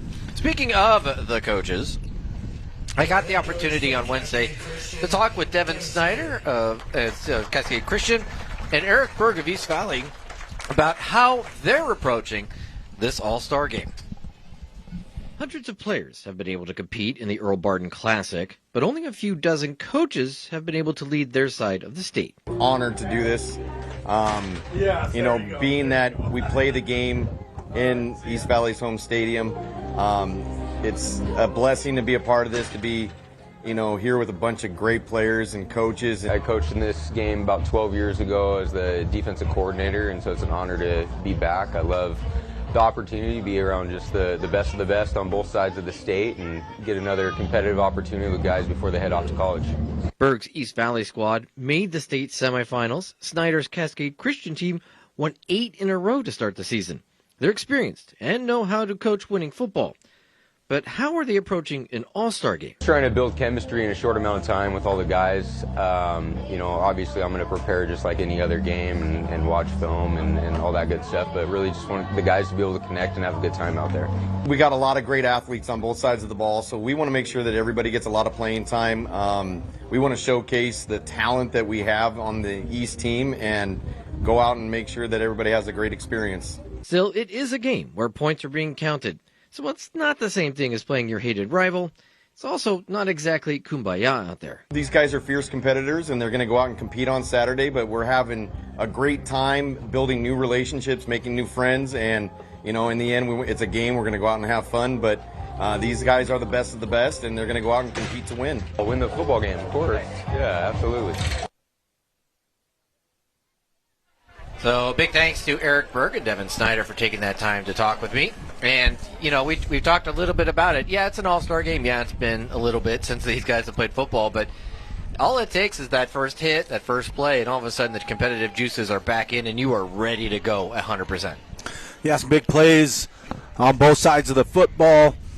Defensively, I think East with a couple of turnovers and capitalizing. But right back into the swing of things, like you said. We don't, you don't know what they've done in the spring as far as conditioning, but beautiful day here and some good football so far. The 16-6 lead for the East, but looking forward to the second half. Yeah, how about Logan Schultz for the East? What a great first half for him. I mean, two, big plays defensively for them. One on the extra point to not allow the West to tie it at 8-8. Yep. The first pick to set up the first score, and then he leads them down here right as time's about to expire. Right. Yeah, two big plays with his legs, and then a nice little toss outside to Jason Gass from DeSales to make it 16-6. So a great half for Logan. Yeah, I think we might have some highlights here. We'll try to pull those up as soon as we can, but we'll get that opportunity to look back and see how it all came to pass. It looked like a defensive struggle, and it was a defensive struggle quite early on. It both sides had a little bit of positive, but mostly the defenses stepped up, and then all of a sudden Logan Schultz with the interception, and bang, it's that changed everything. It seemed like, and he's been making plays out there right now, and I think Michael, you're right. Early contender, early leader perhaps for game MVP. Oh, for sure. And these coaches heading into the locker room, one last opportunity for them to talk to the players and encourage them. Jeff, you've been in there, but what's that atmosphere on both sides, the West and the East? Well, now they're going to talk about things that have worked. Right, so the first half they've kind of paid attention to where they've had success. For the West, it's been running the football. Timmons had a great first half, carrying the rock for him. A lot of that came running into the boundary. They had him outnumbered there. You go with trip formation to the field and turn around and pull that guard through. And the West does it with an H-back. They put him up there in that hole. And you got him outnumbered if you run to the boundary side, and that's how Timmons has had his success going through the East defense, and that's kind of the Onalaska. That's the Onalaska Loggers offense right there that you're seeing. West Side football, pound the football, play in the rain, don't throw it as much. Yeah. Cascade Christian out of Puyallup too, and you saw you're going to see that out of a lot of schools that way. Yeah. I mean, Sumner won the second straight state title behind a running attack, so real exciting for them. Congratulations, by the way, to the Sumner coach who retired after winning 2 in a row. He didn't want to do 1; he wanted to do 2, so he's stepping down. Take a time out here again. Your score here at halftime: it is the East 16, it is the West 6. You're watching the 2026 Earl Barden Classic on SWX.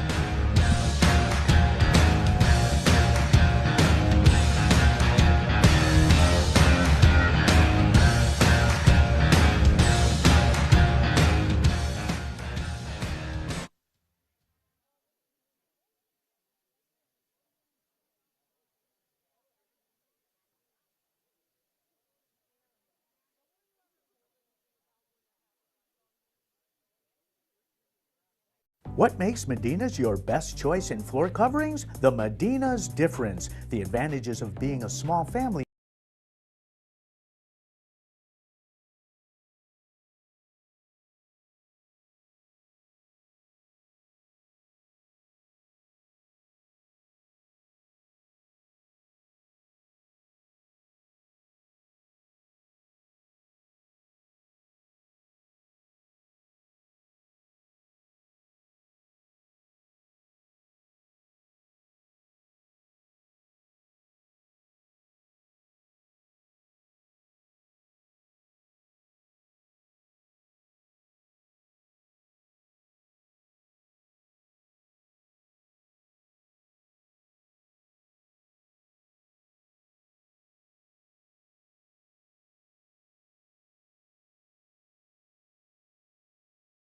NBC and Peacock.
Looking for the ultimate night out? Look no further than Yakima Cinema in Yakima or the Majestic in Union Gap.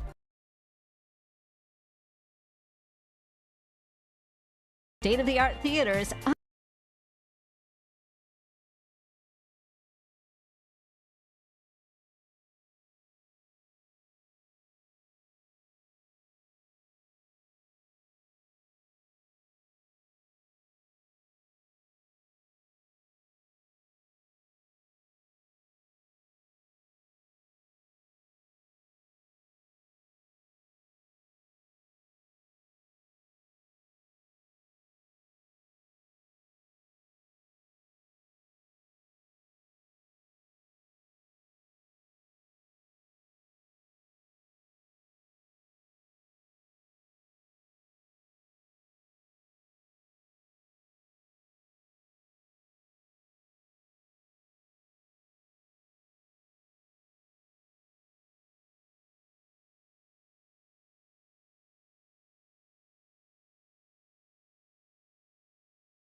Feature great players, but most of whom were from 4A.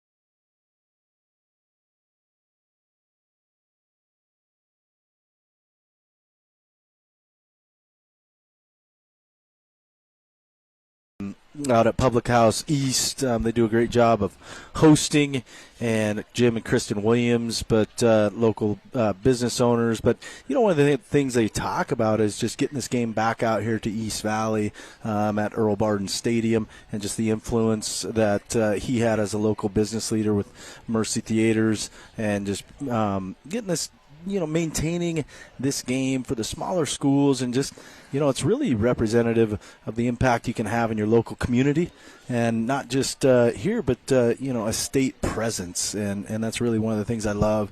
And as you mentioned, Kevin, earlier on, a big focus and emphasis here with these players, what you can do to make an impact through volunteerism. One thing that is challenging as everybody's busy doing their own thing, and so really one of the things that I love about this game. And looking forward to the second half action here with the East up 16-6 to add to their recent dominance. But, just an opportunity for these kids to lace them up. Some of them one last time here, going off to college or the trades or whatever their future holds. But I'm sure an emotional locker room on both sides of both sides here today. Yeah, I think what you see, and you see it, we'll be off air before you really see it, when you'll see guys not want to take the pads off too quick. 100%. When you get to the end, especially the ones that know that this is the last time. This is the last time, yeah. And, the families are going to come down after the awards, and there's lots of pictures with your new friends that you just made this week from both sides. And, as we've said, you got Cashmere and Royal kids who have battled it out a couple of different times, a few different times now on the same team, being friends, and it makes it a real special gift. And I know we'll be off air before that takes place, but not so much tears. They had those tears take place when they had their last high school game with their school, but soaking it all in for sure. Well, and you get to represent your school. You're putting on the school's helmet. You're introduced as player so-and-so from this school. But, it's just really, really cool. Take time out. When we come back, second half action. Your score at halftime. It is East 16, West 6. You're watching the 2026 Earl Barden Classic on SWX.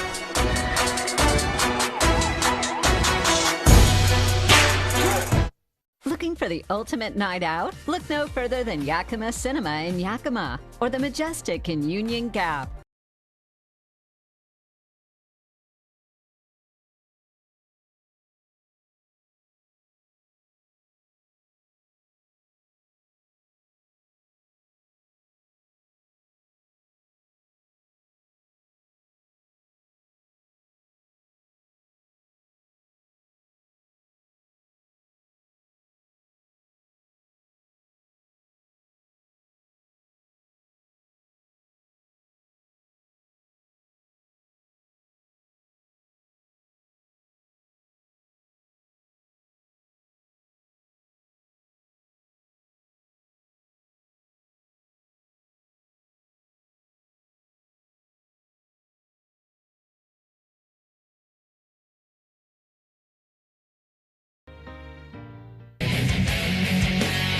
Back here at Earl Barden Stadium, where the East Valley Red Devils, because I'm staring at their workout pads right over there. The East is leading 16-6. Kevin Rounce, Jeff Weeks, Michael Moore, all hanging out in a booth that is cooler than it probably is out in the sun, but it isn't cool per se. But no, it's been a good spirited contest, and it's been pretty clean football both sides, and it's been a lot of fun. We'll see how close it stays. A 10-point lead for the East, but there's some unique rules to keep it close, and so we'll try and address those as it comes. If one team leads the other by a certain margin, they can accept the kickoff and just things like that. And so we'll try to keep an eye on that for you folks at home enjoying the game. Thanks for joining us here as these athletes take the field. And you see there on the helmets, you'll see a lot of them. It's very much like a college all-star game, and that is my favorite part of the Earl Barden Classic, I'll say. There's a lot of great parts, but my favorite part is you go down and you see a kid from Montesano, but he's got 12 different logos on his. You could see the Montesano is the logo, the Monty is there, but you see all of the kids that they've been exchanging stickers and getting together and enjoying each other's company, and just it's always a lot of fun. Yeah, one of the I try to ask the players, what's your top three? What's your top three things this week? And one of the first things that comes up is just the camaraderie and spending spending the week in a close quarters with a couple other dudes. Some of these guys are big boys, and so you get 3 of them in a hotel room. Coach Mokel strategically places these guys in different rooms. You'll have, like we said earlier, maybe a Cashmere and a Royal player, or some bitter rivals that make lifelong friendships, and not just that, but the coaching staffs as well. And it's just it's a fraternity. Talked about the Washington Coaches Association. It takes a lot of people to pull off this game. There's people that I see every year that come back just for the week. The Gophers, Tom Sanchez, a Hall of Fame coach. He comes back. He gave a motivational speak Thursday night. And then you have people like Dave Galbraith, who he has he just got his seat once they found out he had a CDL. He's been the bus driver for 20 for 20 years or so, trying to find a replacement. But he says he wants to retire, but you talk to him, and I don't think he does. So it was funny because a couple of years ago I talked to Matt Johnson, who's now the head coach over at Southridge High School in Kennewick. He was on the Tumwater team. He played for Tumwater High School and was an unbelievable talent for them before heading off to Eastern in the NFL. And he goes, I still talk to those guys. He goes, there are still a group of guys from the Earl Barden Classic that are my friends. And, and I still connect with them. It's still a relationship there. That's how long these relationships could last from 1 week of being together. Well, it's really like taking your high school team to team camp. Yeah. They call the hotel the dorms, but all the coaches here are well-versed on helping kids build relationships and build camaraderie. And there's team competitions all the way through where we're competing, but it's really to get to know. Right? Yeah. It's get to know other guys, and it's really easy when you're competitive, like they all are, to be able to connect with a guy from another place because you have things in common, and you're playing your favorite sport for all of them. That football's the game that they love, and it's one more time with some new guys, and it's easy to strike a bond, and we see it come to fruition here today.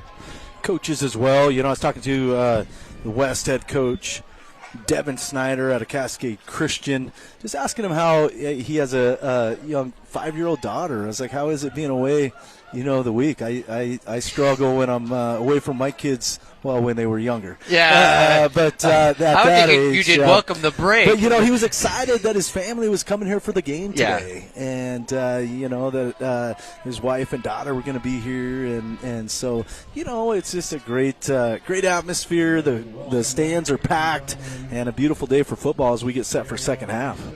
Probably a touch on the warmer side for a lot of folks who came over and are probably not used to this kind of heat. Upper 80s, but it's still, I think, a lot of it's going to be a lot of fun. You're getting, and for a lot of parents too.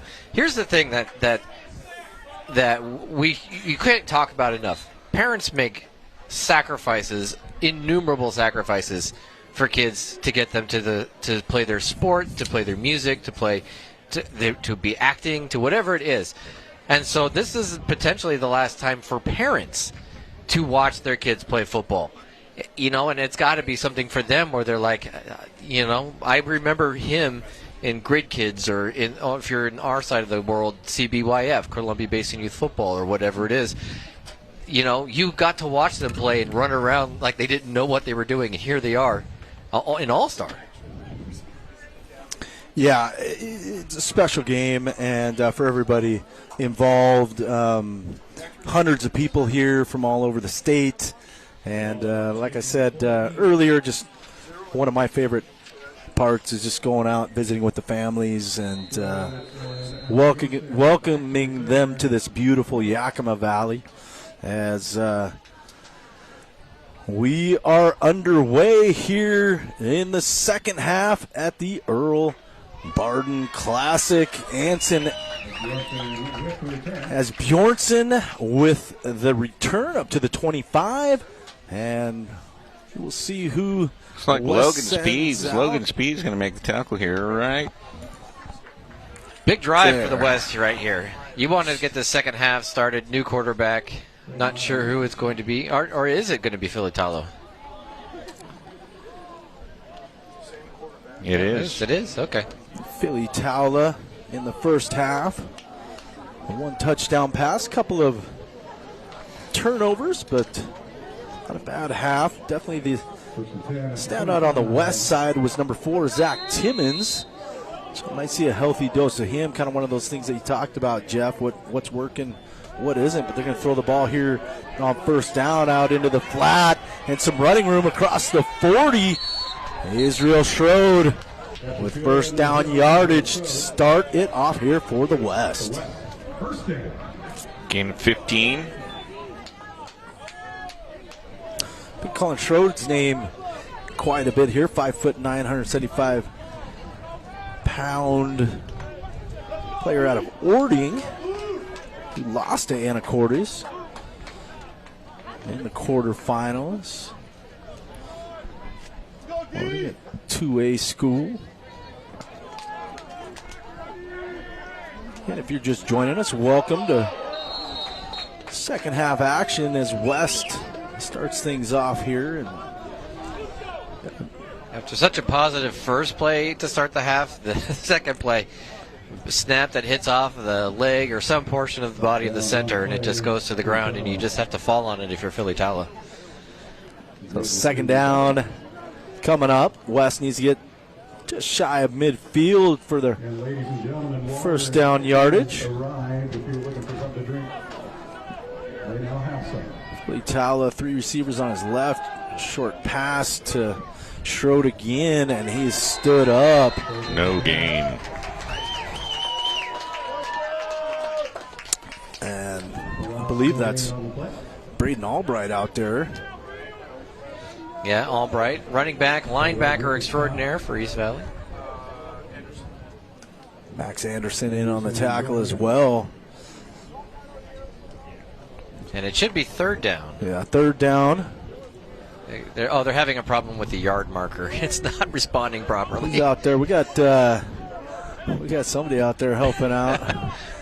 Who's 55 out there? Mason Klein trying to help out. Oh, ball on the ground. And that is going to be picked up by the East. Let's see what the call is. It looked like pretty clearly a fumble. So another turnover. Trying to see who. I think it was an Albright that ran him down. As we mentioned in the pregame. Oh, no. I think that was Jaden Bakaloo. Was that Bakaloo? Bakaloo. Yeah. Coming down with it. I think it was Theo Angle, maybe. I saw a Pullman helmet down there. By the way, cool fact about number 51 right there, Rufin Lee. Didn't know this. He is the first ever international student to play in the Earl Barden Classic. Yeah, his family in China. Yep. He's heading there after the game. That's just really cool that he gets to do this. Had a good conversation with him last night. As Schultz with the keeper around the edge finds some running room. Schultz gets tripped up just shy of the goal line. They're going to call him down at the 3-yard line. So knocking on the door here, trying to add to a 16-6 lead is the East. Logan Schultz. 15-yard gain for Schultz. A handoff over the left side. And I believe touchdown. That is an East touchdown as they extend the lead 22-6. Number 7.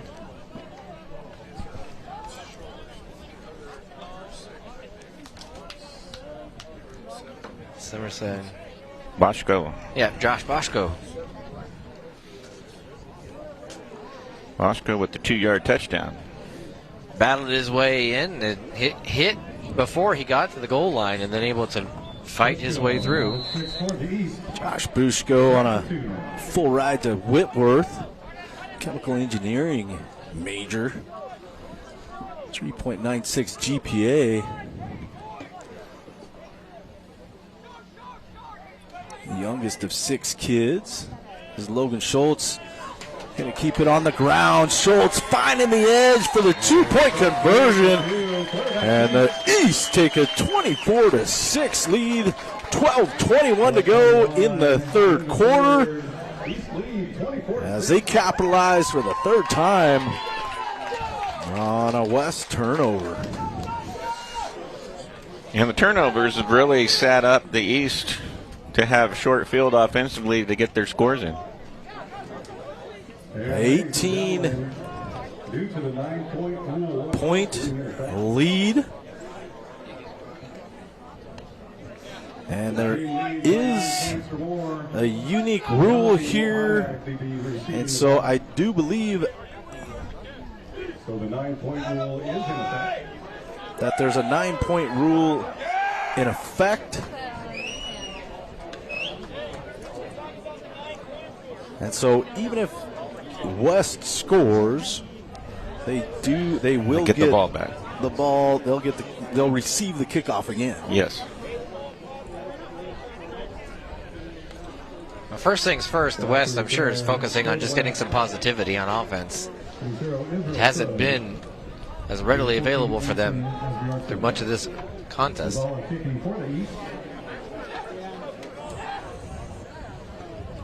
minutes, 21 seconds left in the third quarter. Kickoff from Isaac Zavala. Going to be handled by Schroed. Tries to find some running room here on the near side. And he is dropped at the 30. Definitely all the momentum on the east side. Let's see if the West can get something cooking offensively. Powell, the first one there.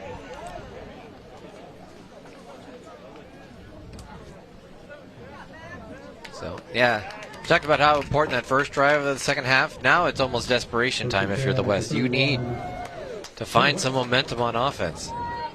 I think we do have a new quarterback. Napavine product. Grady Wilson, 5'10", 175-pound player, heading to flight school in Arizona. Wilson on the read option, hands it off to Zach Timmons. Timmons gets a 4-yard pickup under the 35. He tried to hold that deception a little bit longer than you normally see on that read option, where they almost ran about 3 yards together. Says here in the bio, Zach Timmons likes to bake. He needs to get cooking right here and get West on the board. With 11:37 to go, down 20 in the third, down 24-6. Grady Wilson gets hammered by Sebastian Sanchez. Pick up 2. A couple yards, but Wilson again trying to find a little bit of room, get a good read. And Theo Angle, been calling his name a little bit too here today. Having a game himself.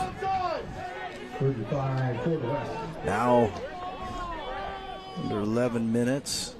Ball on the ground. Wilson picks it up. Still on the ground.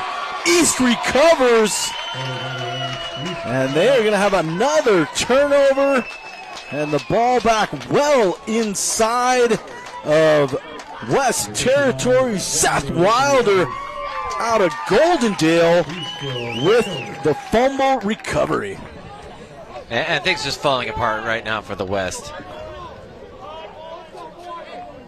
And so now it's now Devin Snyder's got to get that team rallied up, get them refocused, and part of it might just be a reminder: you guys are really good at this. Albright and Jacksonburg, the East Valley Red Devil standouts, back out on offense.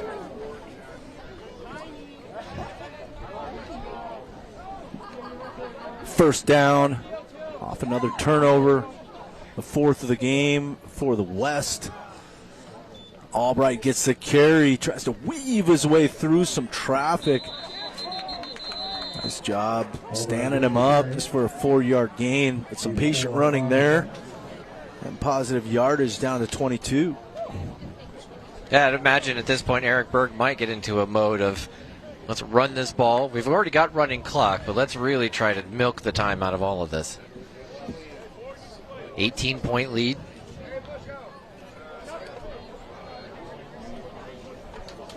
Second down. A long 5 here coming up for Jackson Berg. Dad Eric, their last game together here, trying to put an exclamation point on an amazing career, passing complete on the near side. Kreitz there to defend that.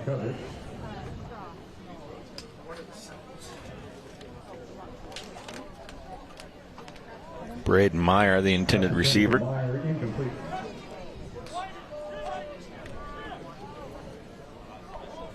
So third down, they're having trouble with the marker out there. Yeah. Even the markers are a little out of practice. Third down for the East. Under pressure, Jackson Berg. And he is going to go down. Ball comes out. Whistles blow, There picked was up, but a lot wrong with how that play was started. Sacked back at the 30-yard line. So that's going to bring up fourth down. Albright was on the wrong side, and he was trying to get him over there. There was some confusion about potentially jumping either offensive line or defensive line. Hatmaker comes on. Berg lost his helmet, I believe, so has to come off. But they're going to go for it here. Fourth down, why not? Up 24-6, 9:14 and counting. Albright stays in the backfield with Hatmaker. Hatmaker looking downfield for a big target. Proctor Jacob again. Proctor, but pass defended. I believe that was Israel Strode on the No, deep. I think it was Bjornsson. Oh, As Bjornsson? Bjornsson, yeah. As Got Bjornsson it. was. As Bjornsson. It's a nice job. Anson as Bjornsson. And I don't know if he did it on purpose, but that actually was better for him to knock it down than try to intercept it, because it was better field position. Did a great job. We've been calling Anson's name quite a bit here this afternoon as well on the west side, having a good job defensively, making some plays. Just under 9 left in the third quarter. And the west, turnover on downs. Ball back on the ground. As Grady Wilson picks it up. But the west offensively struggling here. Get any momentum. And that one's on Wilson. I think that hit him square in the hand. Yeah, he lost the handle He there just was- with the mesh. You start looking for the defensive line, and especially if you're going to run read option, you're trying to read as quickly as possible, and he just got a little too anxious. Second down. And under 8:30 to go here in the quarter.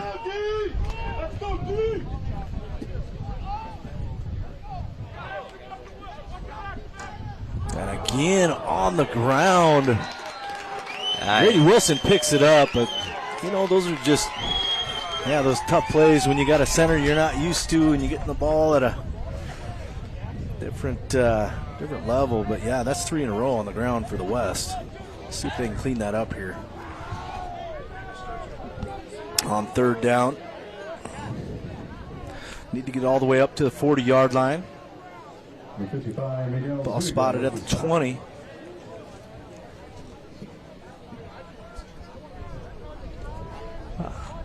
Just at halfway point here in the third quarter.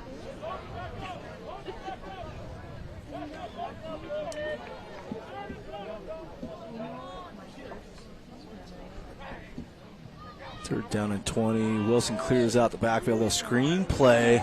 Sniffed out by the East, going nowhere. Carson McCall out of Ording with the reception, but turns around and runs into an absolute wall of defenders for just about a 5-yard couple-yard pickup. It's amazing how positive momentum can start to feed upon itself. It just feels like everything right now the East does, they feel so confident doing it. Feel like they can make any stop, make any play. And it's just all going their way.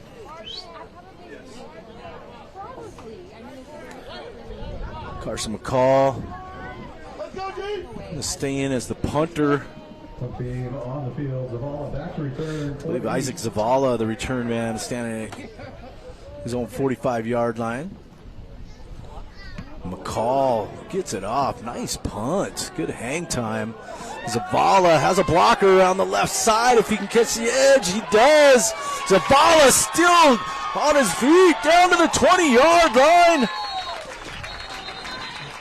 Zavala with a 37-yard return. Your scores, we're midway through the third. It's East 24, West 6. You're watching the Earl Barden Classic on SWX.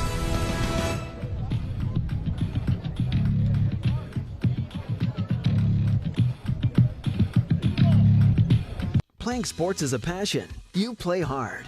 Show your pride from Jostens of Central Washington. Uniforms, letter jackets.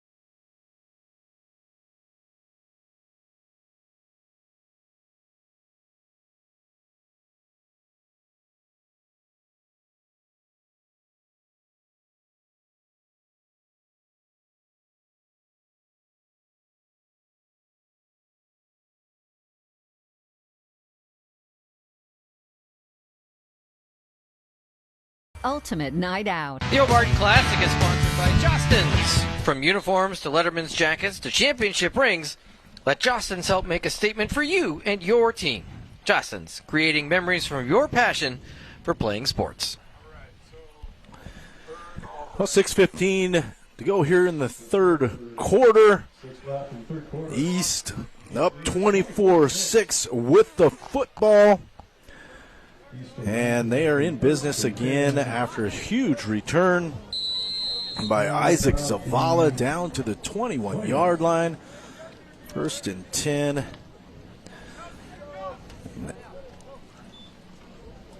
A pass out to the near side by Berg, and that is complete.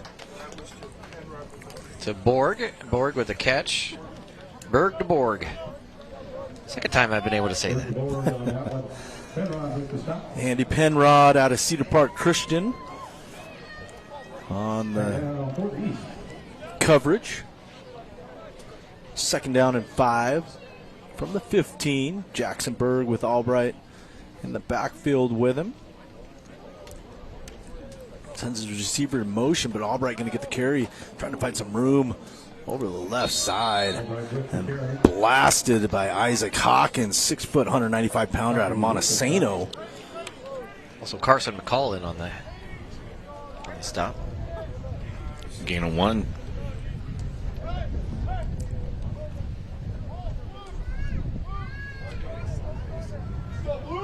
Well, 3rd down now. 3rd and 4. 5:15 go here in the third quarter. Jackson Berg getting his receivers lined out. Takes a shot downfield. Wide open receiver. That is Jacob Proctor, sorry, the 6'4", huge frame for tight end with the reception. And the East pouring it on here. And Pillay and limboing. 30-6. And what great patience by Jackson Berg too to wait and he knew he didn't have a ton of time, but he was able to stay patient. And eventually Proctor found some space. 16 yards pass and catch for the touchdown. Jackson Berg, the 2nd touchdown of the ball game. Oh, handoff. They tried to get into an offensive To lineman. Landon Bagby out of OMAC, 6'4", 300-pounder. Oh, William the Refrigerator Perry inspo, I think. Landon, I believe one of the belly flop participants. He probably did night. well. He probably did quite well. You know what? Something to notice is that as quarterbacks are coming off now, it's quite possibly the final time for them. So as Jackson Berg, we saw with Filitala, is he done? Is his high school career now sort of wrapped up? Jackson Berg very well could be wrapping up his high school career. We'll watch Ryland Hatmaker go out there next probably, and so it'll be interesting to watch as these guys take the field, potentially for that last play in high school. A 30-6 lead. Just under 5 minutes to go. And the West stymied on offense here in the second half, having a tough time. Yeah, the last two series have really been difficult. Just simple things have been difficult, unfortunately. Back to return for the West. Zabala kicking. Isaac Zabala. The kickoff for the East.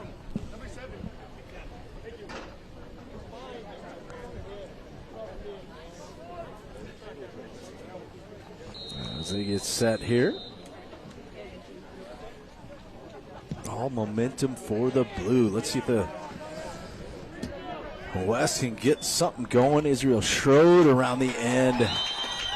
And hometown product Jaden Buckaloo on the tackle.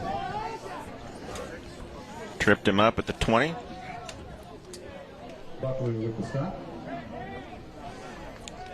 Let's see who Coach Devin Snyder keeps in at quarterback.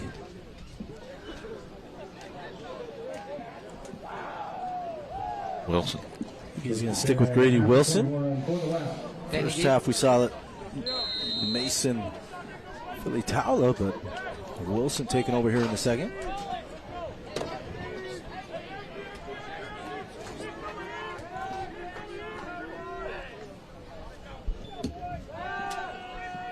Wilson has to get rid of it. Pass complete. And first down yardage. Nice play to start things off here. Boyce Robertson out of Linden Christian with the reception. 15 yards on that pass play. Linden Christian, always in there and seemingly just about every sport at the 1A level, but lost to Royal 61-56 in the semis. Just a high-scoring game, especially for the playoffs. Literally came down to who had the ball last.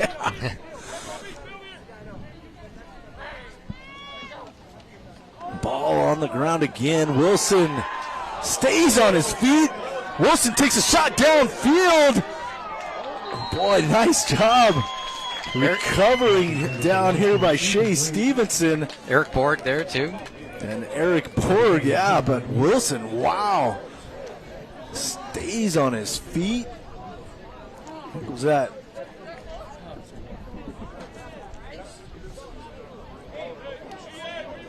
Yeah, what a nice job by Wilson. But Eric Borg and Stevenson, nice job breaking that pass up. So second down now. Wilson looking downfield again. And he's going to keep it across the 40. Nice shiftiness. Just get positive yardage. Yes, nice shiftiness. He looked dead to rights early on in that play and was able to stutter step, get by the defender, and gets 8 out of it. And again, in these games, if you can put up some quick points, you get the ball back, you can get right into it. A strategic rule that they have here. Yep. Just got to avoid the negative plays. Yep. Yeah, and this has been one of their best drives they've had since probably early on in the second quarter.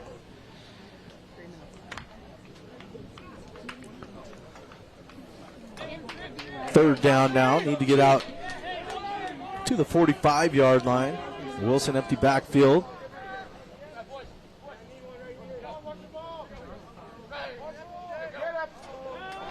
Two minutes to go here. Pass complete on the near side. That is Boyce Robertson again with the reception. First down yardage. Stevenson with the tackle, but moving the chains. West getting into a little bit of a rhythm here. Nice 9-yard out route there by Robertson. And then it was great to see, too, because Stevenson and Robertson, it wasn't any bad blood. It was, hey, you beat me that one. Let's go. I'm going to get you this time. 2:05 to go here, third quarter. Grady Wilson out of Napavine. His dad played in this game back in the day. And has a completion to Lyle Vyers. Vyers, a conference MVP, offense and defense. Stevenson pushed him out. Pick up a 6. Vyers heading down to George Fox. 6 on the play.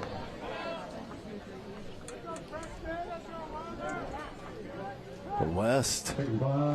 Nice job here answering back to third possession of the half, first two. Had a tough time moving the football, one turnover and a 3 and out, but the ball's on the ground again. Wilson kind of lets it, keeps his eyes up, takes a shot downfield. Stevenson with the interception. Here we got a flag, hold on. We got personal foul. Yeah.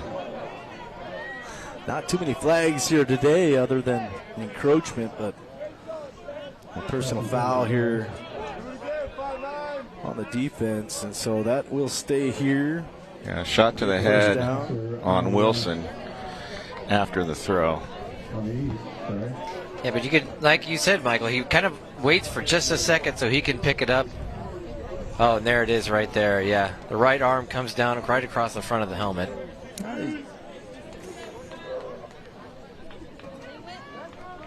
So Red maintains possession here in 15 yards, moving the ball up to the 26-yard line.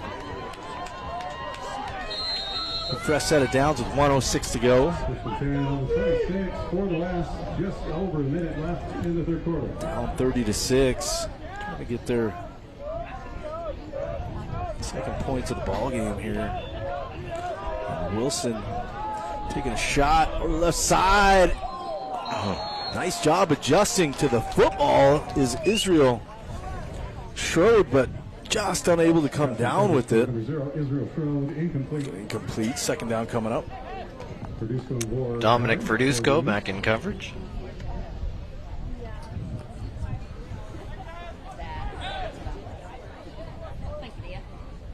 .102 remaining in the third.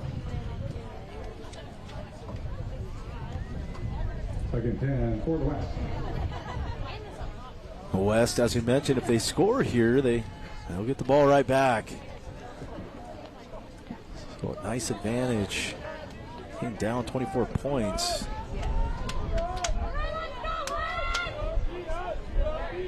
But they need to get on the board right here. Motion. Now reverse. Trying to find some running room. Nice blocking out there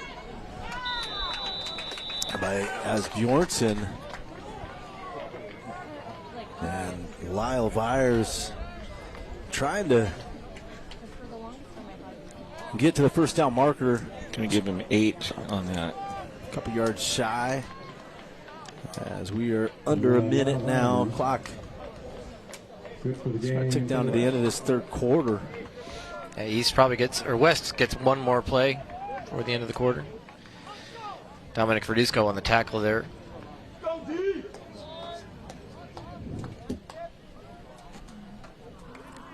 Second down. West need to get up to the 17-yard line. Wilson going to try and get it with his legs, and he does. That'll move the chains. And that'll likely do it here for the third quarter. They're going to move the chains, so kind of similar. Yeah, okay, they're going to run it. Yep. 30-6 here at the end of 3. We're back with the fourth quarter. You're watching the 2026 Earl Barden Classic on SWX.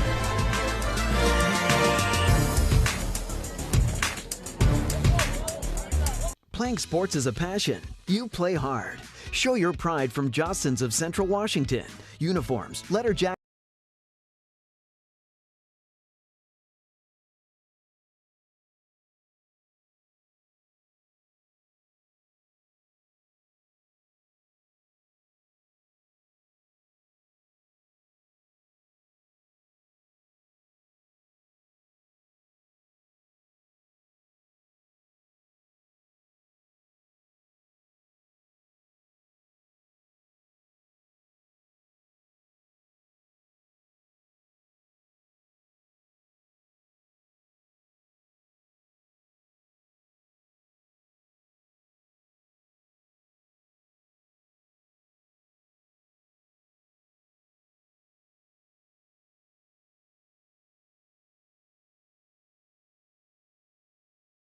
SWX. We'd like to thank Yakima Theaters for being a part of today's broadcast. Whether it's the Yakima Cinema in Yakima or the Majestic in Union Gap, they're your destination for the ultimate night out. Yakima Theaters, a proud sponsor of the Earl Barden Classic. Well, I'm just standing up looking at the stands out here. Not much shade, but beautiful sunshine here in the Yakima Valley. The best we have to offer here in June as the West takes the field. Last quarter of football, the Earl Barden Classic, and trying to get back into it, which, as we mentioned, down 3 scores. It is entirely possible here in one quarter of football as they will get the ball back each time they score, but they need a big one right here.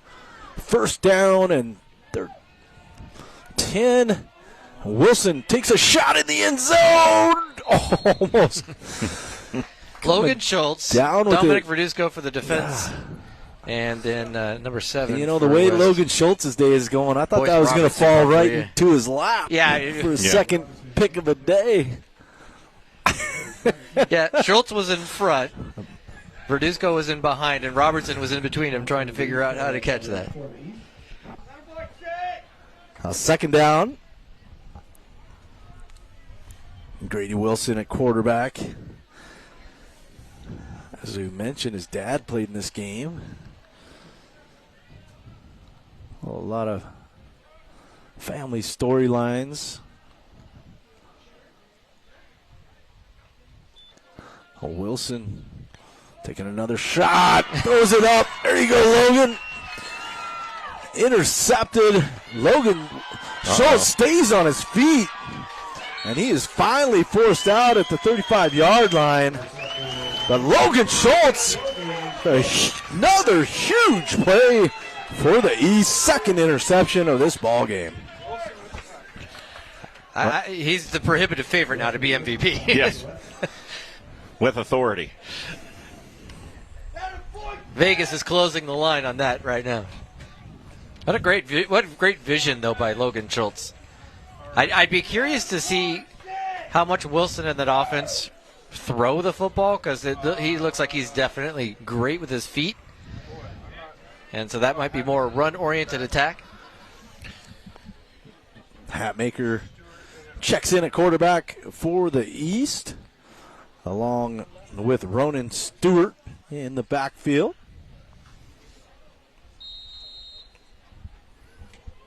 So as you said, Kevin, maybe the last time some of these players like Jackson Berg see the field as a high school athlete.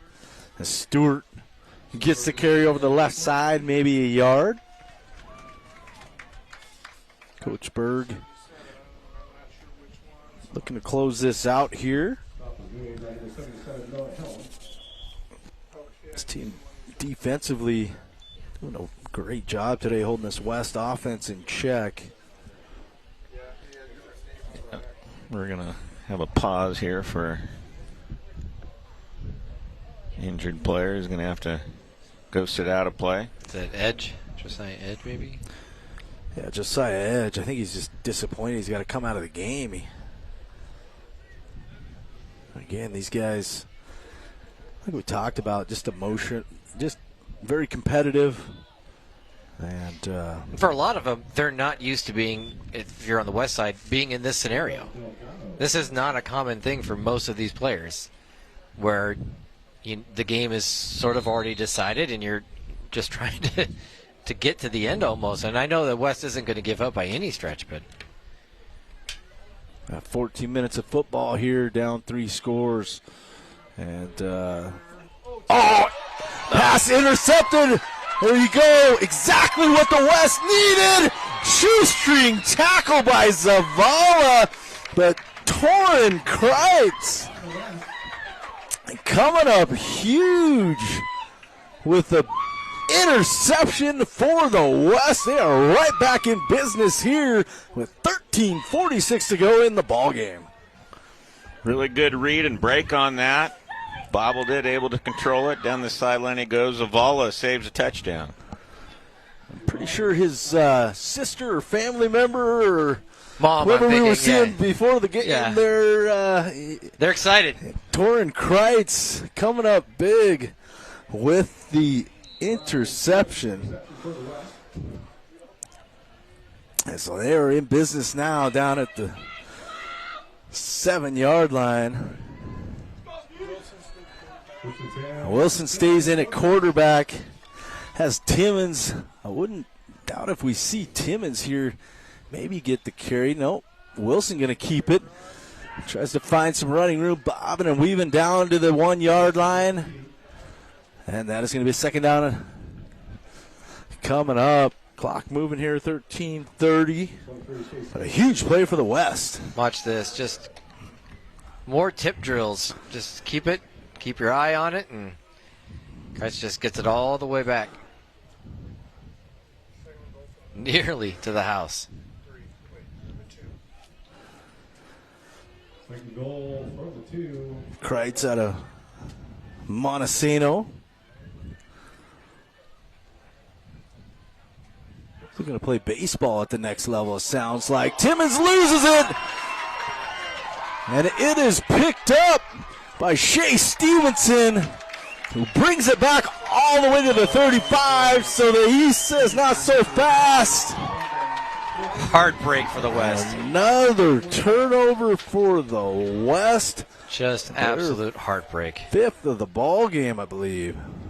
And it started with a low snap, so Wilson was a little bit late on the timing of the play, which allows the defender to get in there, knock the ball out, and all of a sudden Shea Stevenson is picking it up and seeing how far he can go. Daniel Larson saved a touchdown. That tackle from behind. Just like that, the fortunes have changed back into the direction of the blue team here at the Earl Barden Classic. Just when it felt like maybe things were going to start to go the West's way. Hatmaker hands off to Stewart around the edge. He tries to shake out of the tackle of Blaine King. Well, that's some nice first down yardage.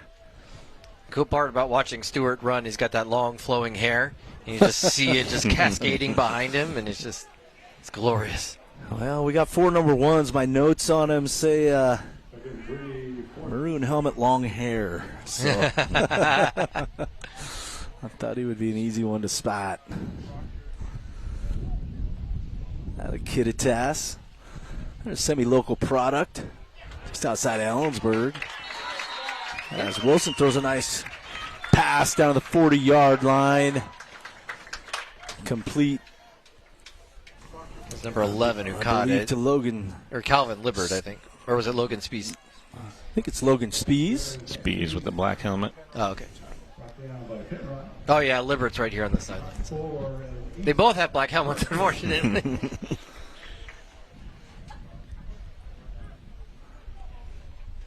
As Wilson hands off to Stewart, who tries to find some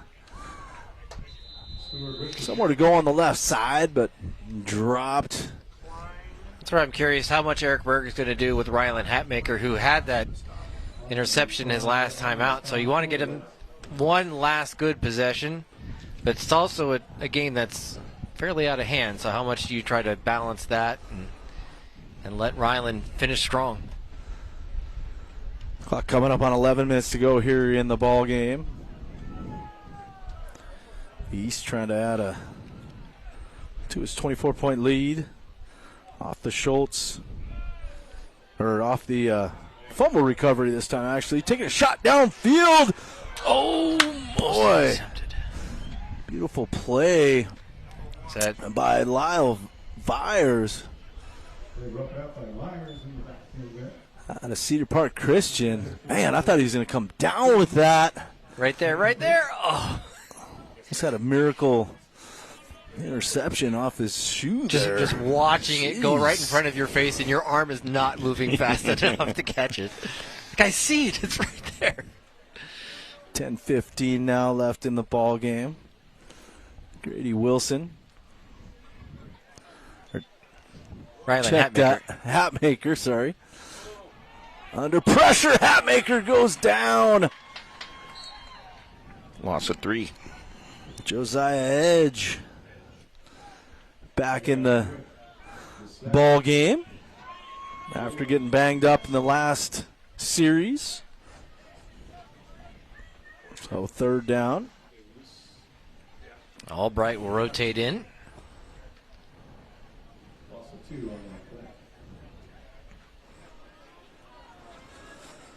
This game so far, turnovers for the West. East has capitalized on most of them.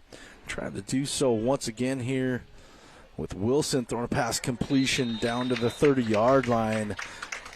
First down. Kind of crazy about Logan Spees, who just caught that, is he's wearing a hoodie. I did a nice job of knowing where he needed to be for that first down yardage. And coming back to the football.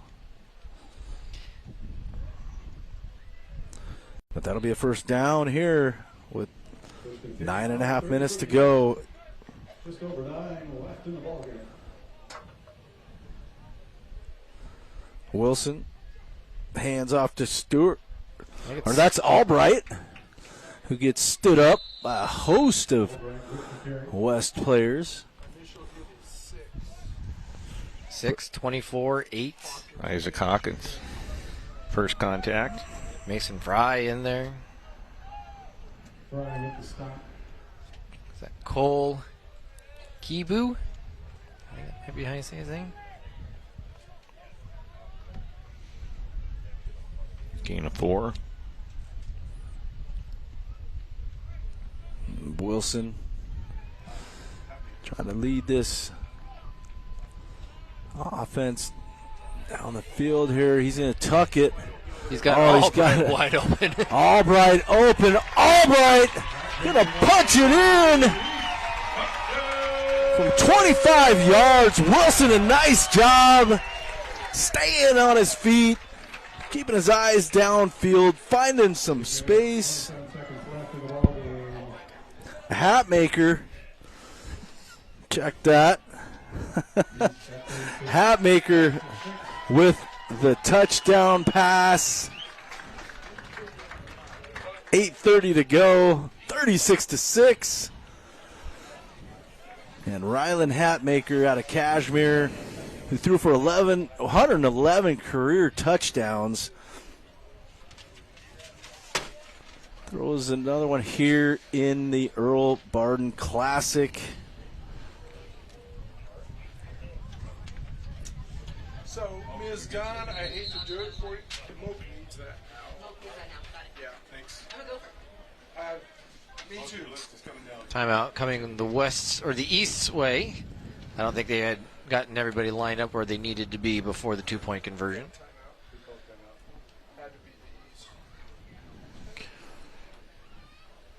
Kind of rolling right along. Drive for the East started on their own 39-yard line. Go 8 plays, 61 yards. Topped off by the 25-yard touchdown pass to Albright. Yeah, Hatmaker just did an amazing job getting out into the open and seeing Albright flash open. It was almost slow-mo from up here. Yeah, he stepped up in the pocket, and he just kind of went downfield off of his little swing route. And yeah, well, Albright's out there like, I know Woody is out here. Will you please throw me the ball? Eventually, Hatmaker saw him. And you know if that is Rylan Hatmaker's final pass as a Kashmir Bulldog, even though he's technically graduated and all that. What a way to end, right? Yeah, for sure. I'd imagine we'll see Mr. Schultz in the next East Drive, should there be one. Oh. Berg hands off. Josiah West trying to push him in. They say no. Oh, the kid from Prosser can't score in his rival's field. Josiah West unable to punch it in, and that will keep our score at 36-6 here with 8:27 to go. Yep, 8.5 to go.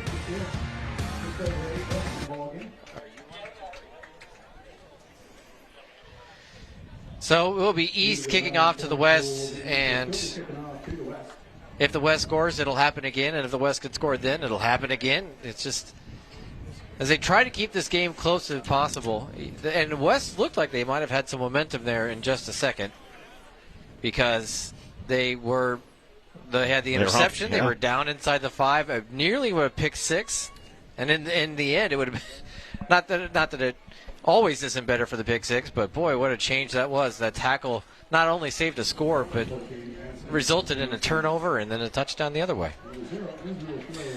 Coach Weeks, they're threatening your score there. I think right, you guys won 37-6, is that right? Yeah, 37-6. But then Josiah West, if he'd gotten in, it would have. He would have tied it, yeah. It would have been 38. That's true. Zavala with the kickoff, handled by Asbjornson. And he is tackled at the 20. Nice job on coverage by Sebastian Sanchez out of Entiat. I'd like to see him back at the running back position again. He was a lot of fun when they were handing the ball off to him in that second quarter. Yeah, he ran hard. He ran hard there and popped out through the scrum. And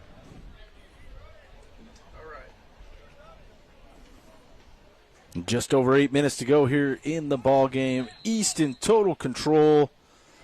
West just too many turnovers. And East have definitely capitalized.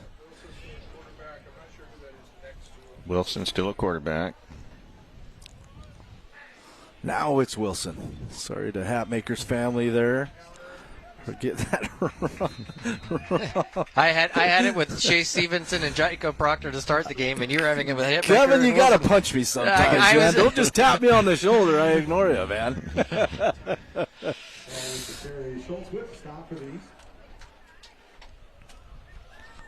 Second down coming up. Schultz checks out.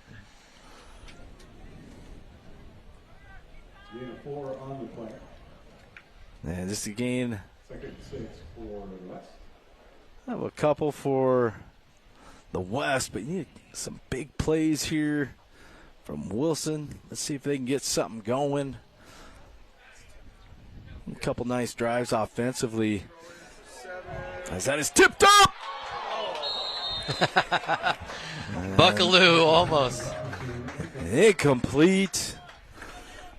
Aiden Buckaloo laying out. 6'3", 380-pounder. Local crowd here wanting to. Well, you got to think that Braden Albright's final play, perhaps, at Earl Barden Stadium, is going to be a touchdown. And you know Buckaloo would love to try to almost match that if he could. I mean, these guys spent a lot of hours. These 4 East Valley players spent a lot of hours out here. A third down play from the 24. West trying to get their offense lined out. And it is impressive, you know, these kids just under a new system. They're all high IQ football kids. And just to be able to come together and compete in this game. But taking a shot. That is complete. Nice catch. Downfield, Boyce Robertson with the reception. Heavily defended. Nice throw by Wilson. And that takes the ball across midfield all the way down to the 45-yard line. A couple more shots like that here with 6:57 to go. And that's a football 101 thing that you learn. You see your quarterback scramble, you either come to him or you cut deep, and you see if you can beat the defender, if the defender gets sucked up. So it's just really a matter of great effort there by Robertson to know what to do. Wilson right at midfield. Send Schroed in motion. Schroed going to get the handoff around the outside, looking to pick up a block. Tries to jump over. Is that Jet Winger? It was Winger. Winger with the stop.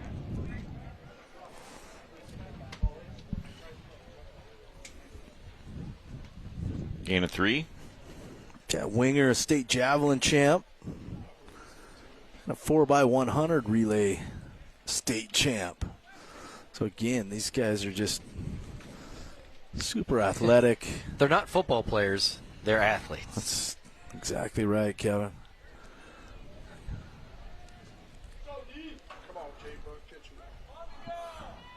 Wilson sending Asbjornson in motion this time, but a handoff over the left side to Zach Timmons. Goes absolutely nowhere. I think that's Theo Engel again. Engel calling his name a lot. Yeah, he's having a great game. I'm really glad I didn't talk back when he was tough kid down there in the trenches. He's having a big game for the East. 5:15 to go now.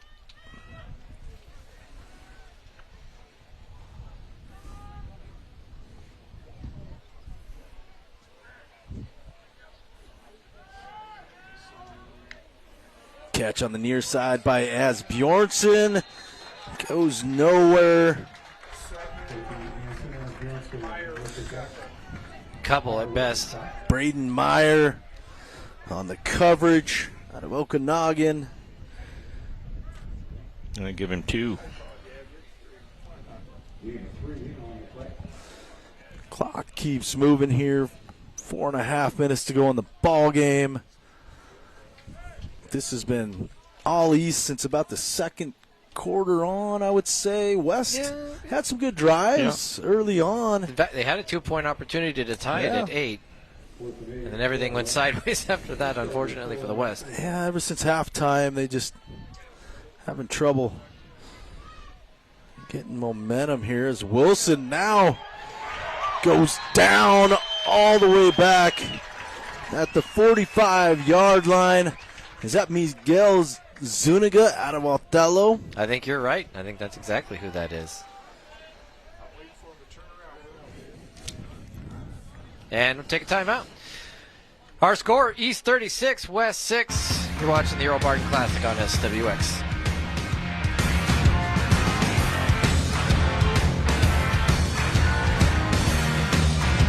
Looking for the ultimate night out? Look no further than Yakima Cinema in Yakima or the Majestic in Union Gap.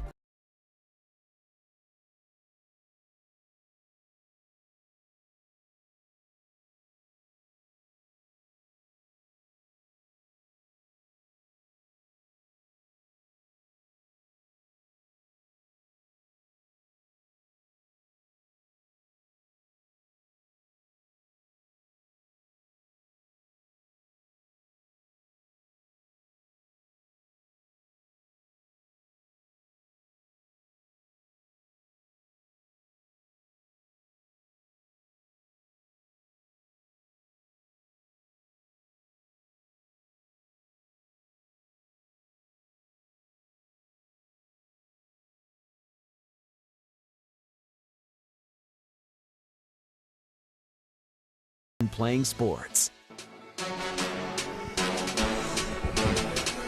We are back here at the 2026 Earl Barden Classic with just 4 minutes to go. It has been all East. They have the football. back, and Jacksonburg possibly one last stand here on his home field in East Valley, and a handoff over the left side. But a huge game from the East as they have a 36-6 lead, a running clock, and now just 3 minutes. But looking to close it out here for the what we show as the East 20th victory in this game overall. 20-13 then? Something around that. They used to have. I think they used to have two. Oh, that's true. They have a B early game. Early on, they had an A. Yeah, an A game and a B game. Yeah.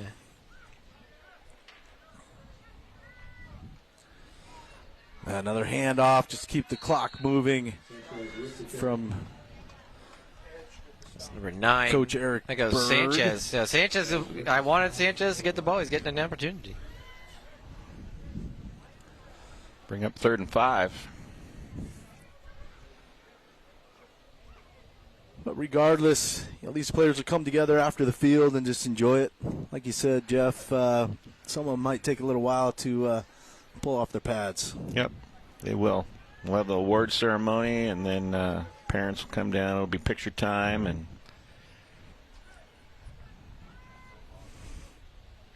a handoff to Sanchez up the middle. You got it. I think he may have it just to first out down. the 35-yard line.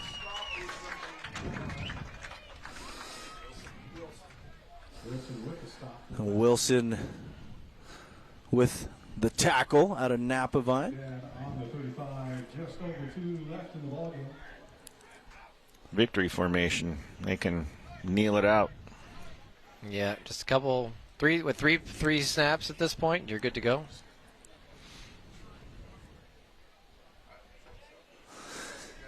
And, probably a emotional moment for head coach Eric Berg down there calling his last plays for his son Jackson. But what better play to call there, the victory formation? Yeah, that's exactly right. Every coach's favorite play. That is, I don't care what kind of offense as you run. As unforgettable as it will be for the two of them, I'm sure. You talk the fact that it's a victory talk formation. to the coach that wants to throw it 50 times a game or run 50 times a game, and then tell you that none of that is their favorite play. Just a 15 as he's given the V sign again, and a special moment for father and son as the East victorious here.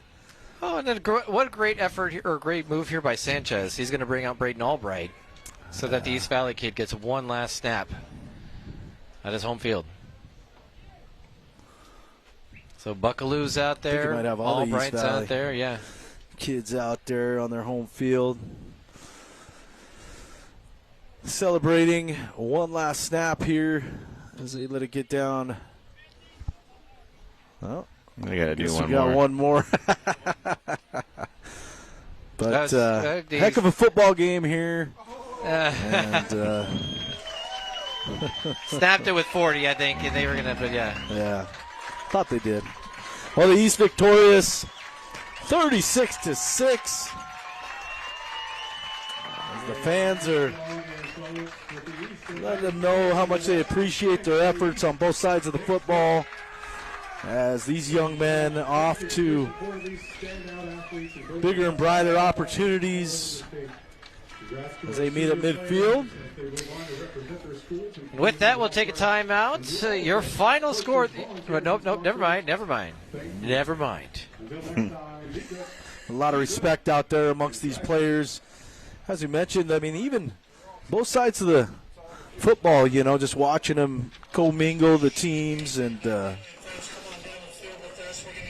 these guys, a lot of them stay in touch over the years.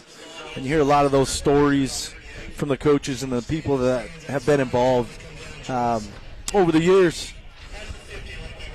Just the relationships that are forged here this week in such a short period of time, doing battle on Saturday afternoon. But a lot of respect, a lot of hugs, and tears shed. Coach Eric Berg, Jackson Berg, walking towards the sideline one last time. So Jeff, I want to thank you for joining me here. It's been fun. Kevin, thank you. Thanks for letting me on the broadcast. Michael, always a pleasure to be part of this and to enjoy it. It is, and especially be in the shade. That's what I think I might like as much as anything right now, is that I am in the shade. With a little bit of, there's a nice breeze, but also a little fan that's going, so.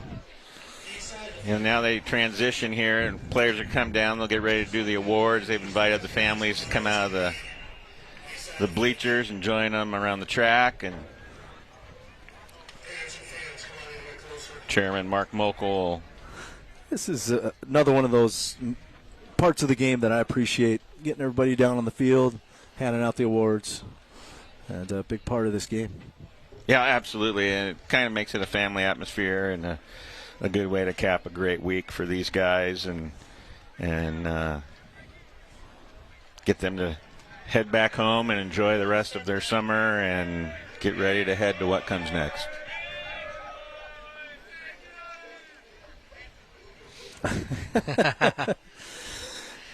That's the funny thing, is they for a whole week have been getting to know each other, and while they practice apart, they've been hanging out together a lot and doing different things, bowling and going. They went to a movie. Like, there's a lot of cool different things that they It do. was a good week this week. You guys competed your tails off all week, from bowling to playing with the little kids at Salvation Army.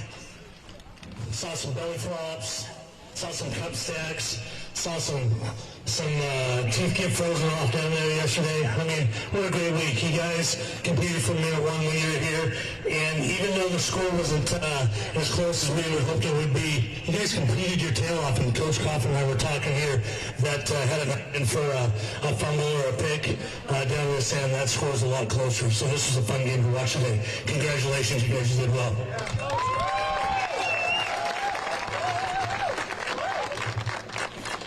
First couple of words we want to give out. West offensive MVP here. This kid ran his tail off today. He was a stud. Zach Timms, Giving out the West offensive MVP to Zach Timmons out of Montesano. Had a heck of a football game. Wish he wasn't such a good baseball player, but you're a hell of a football player. Defensive MVP, Grady Wilson, half line. And defensively, out of Napavine, Grady Wilson gets the MVP honors.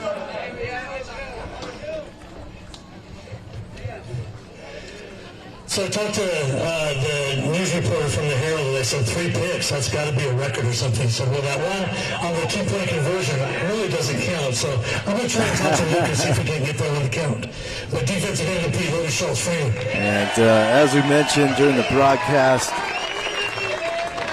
MVP on the defensive side, Logan Schultz. No surprise there. Called his name a lot. 2 picks.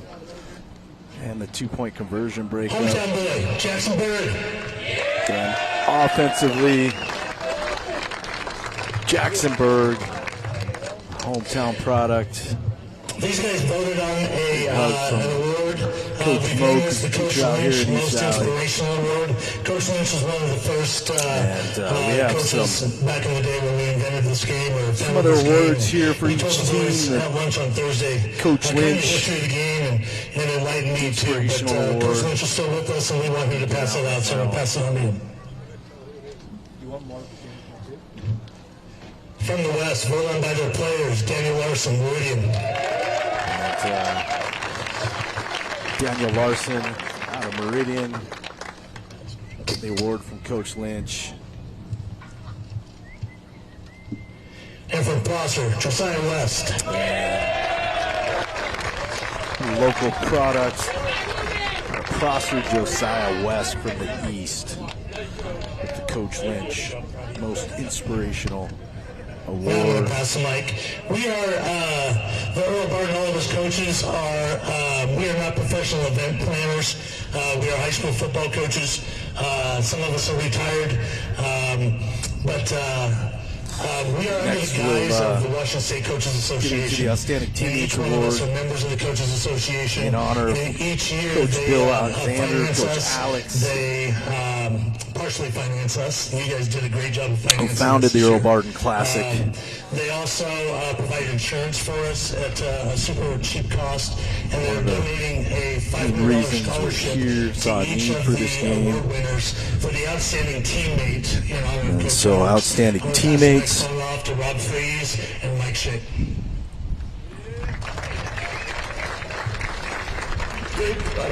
Great job, guys.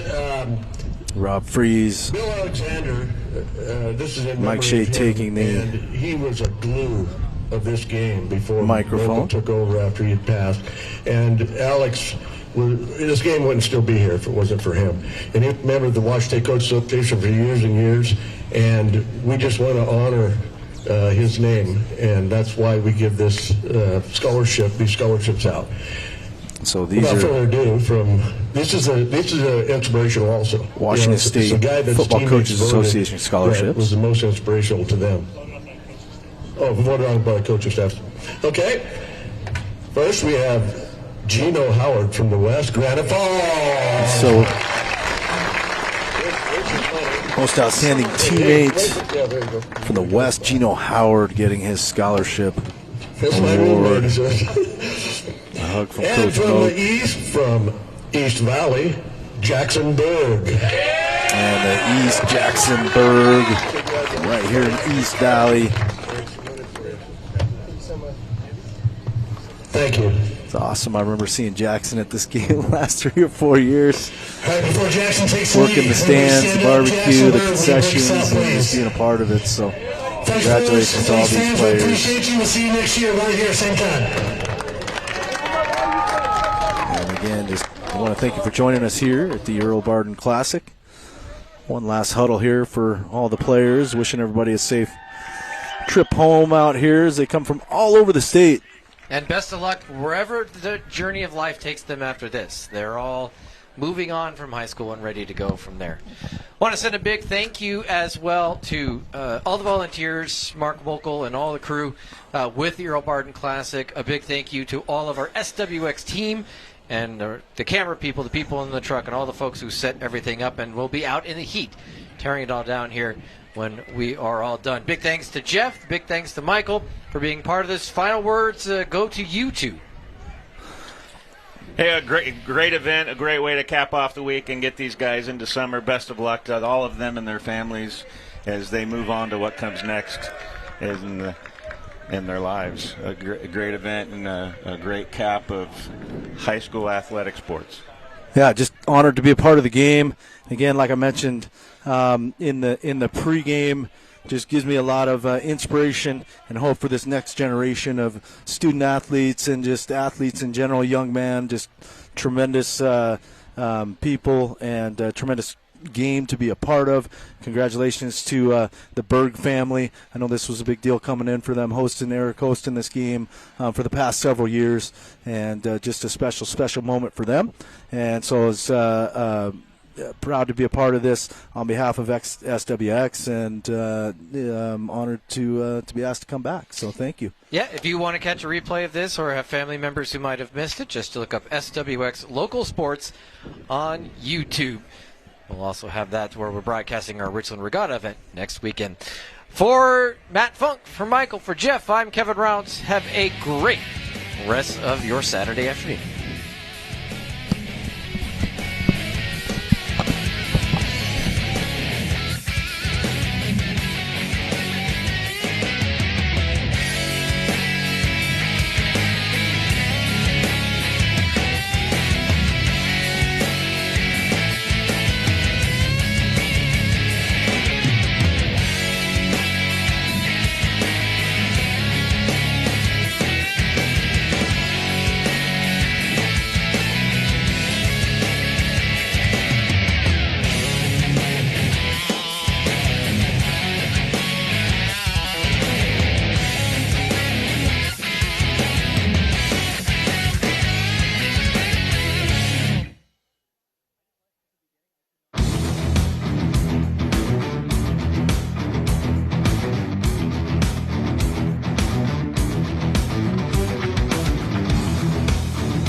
ultimate night out? Look no further than Yakima Cinema in Yakima or the Majestic in Union Gap.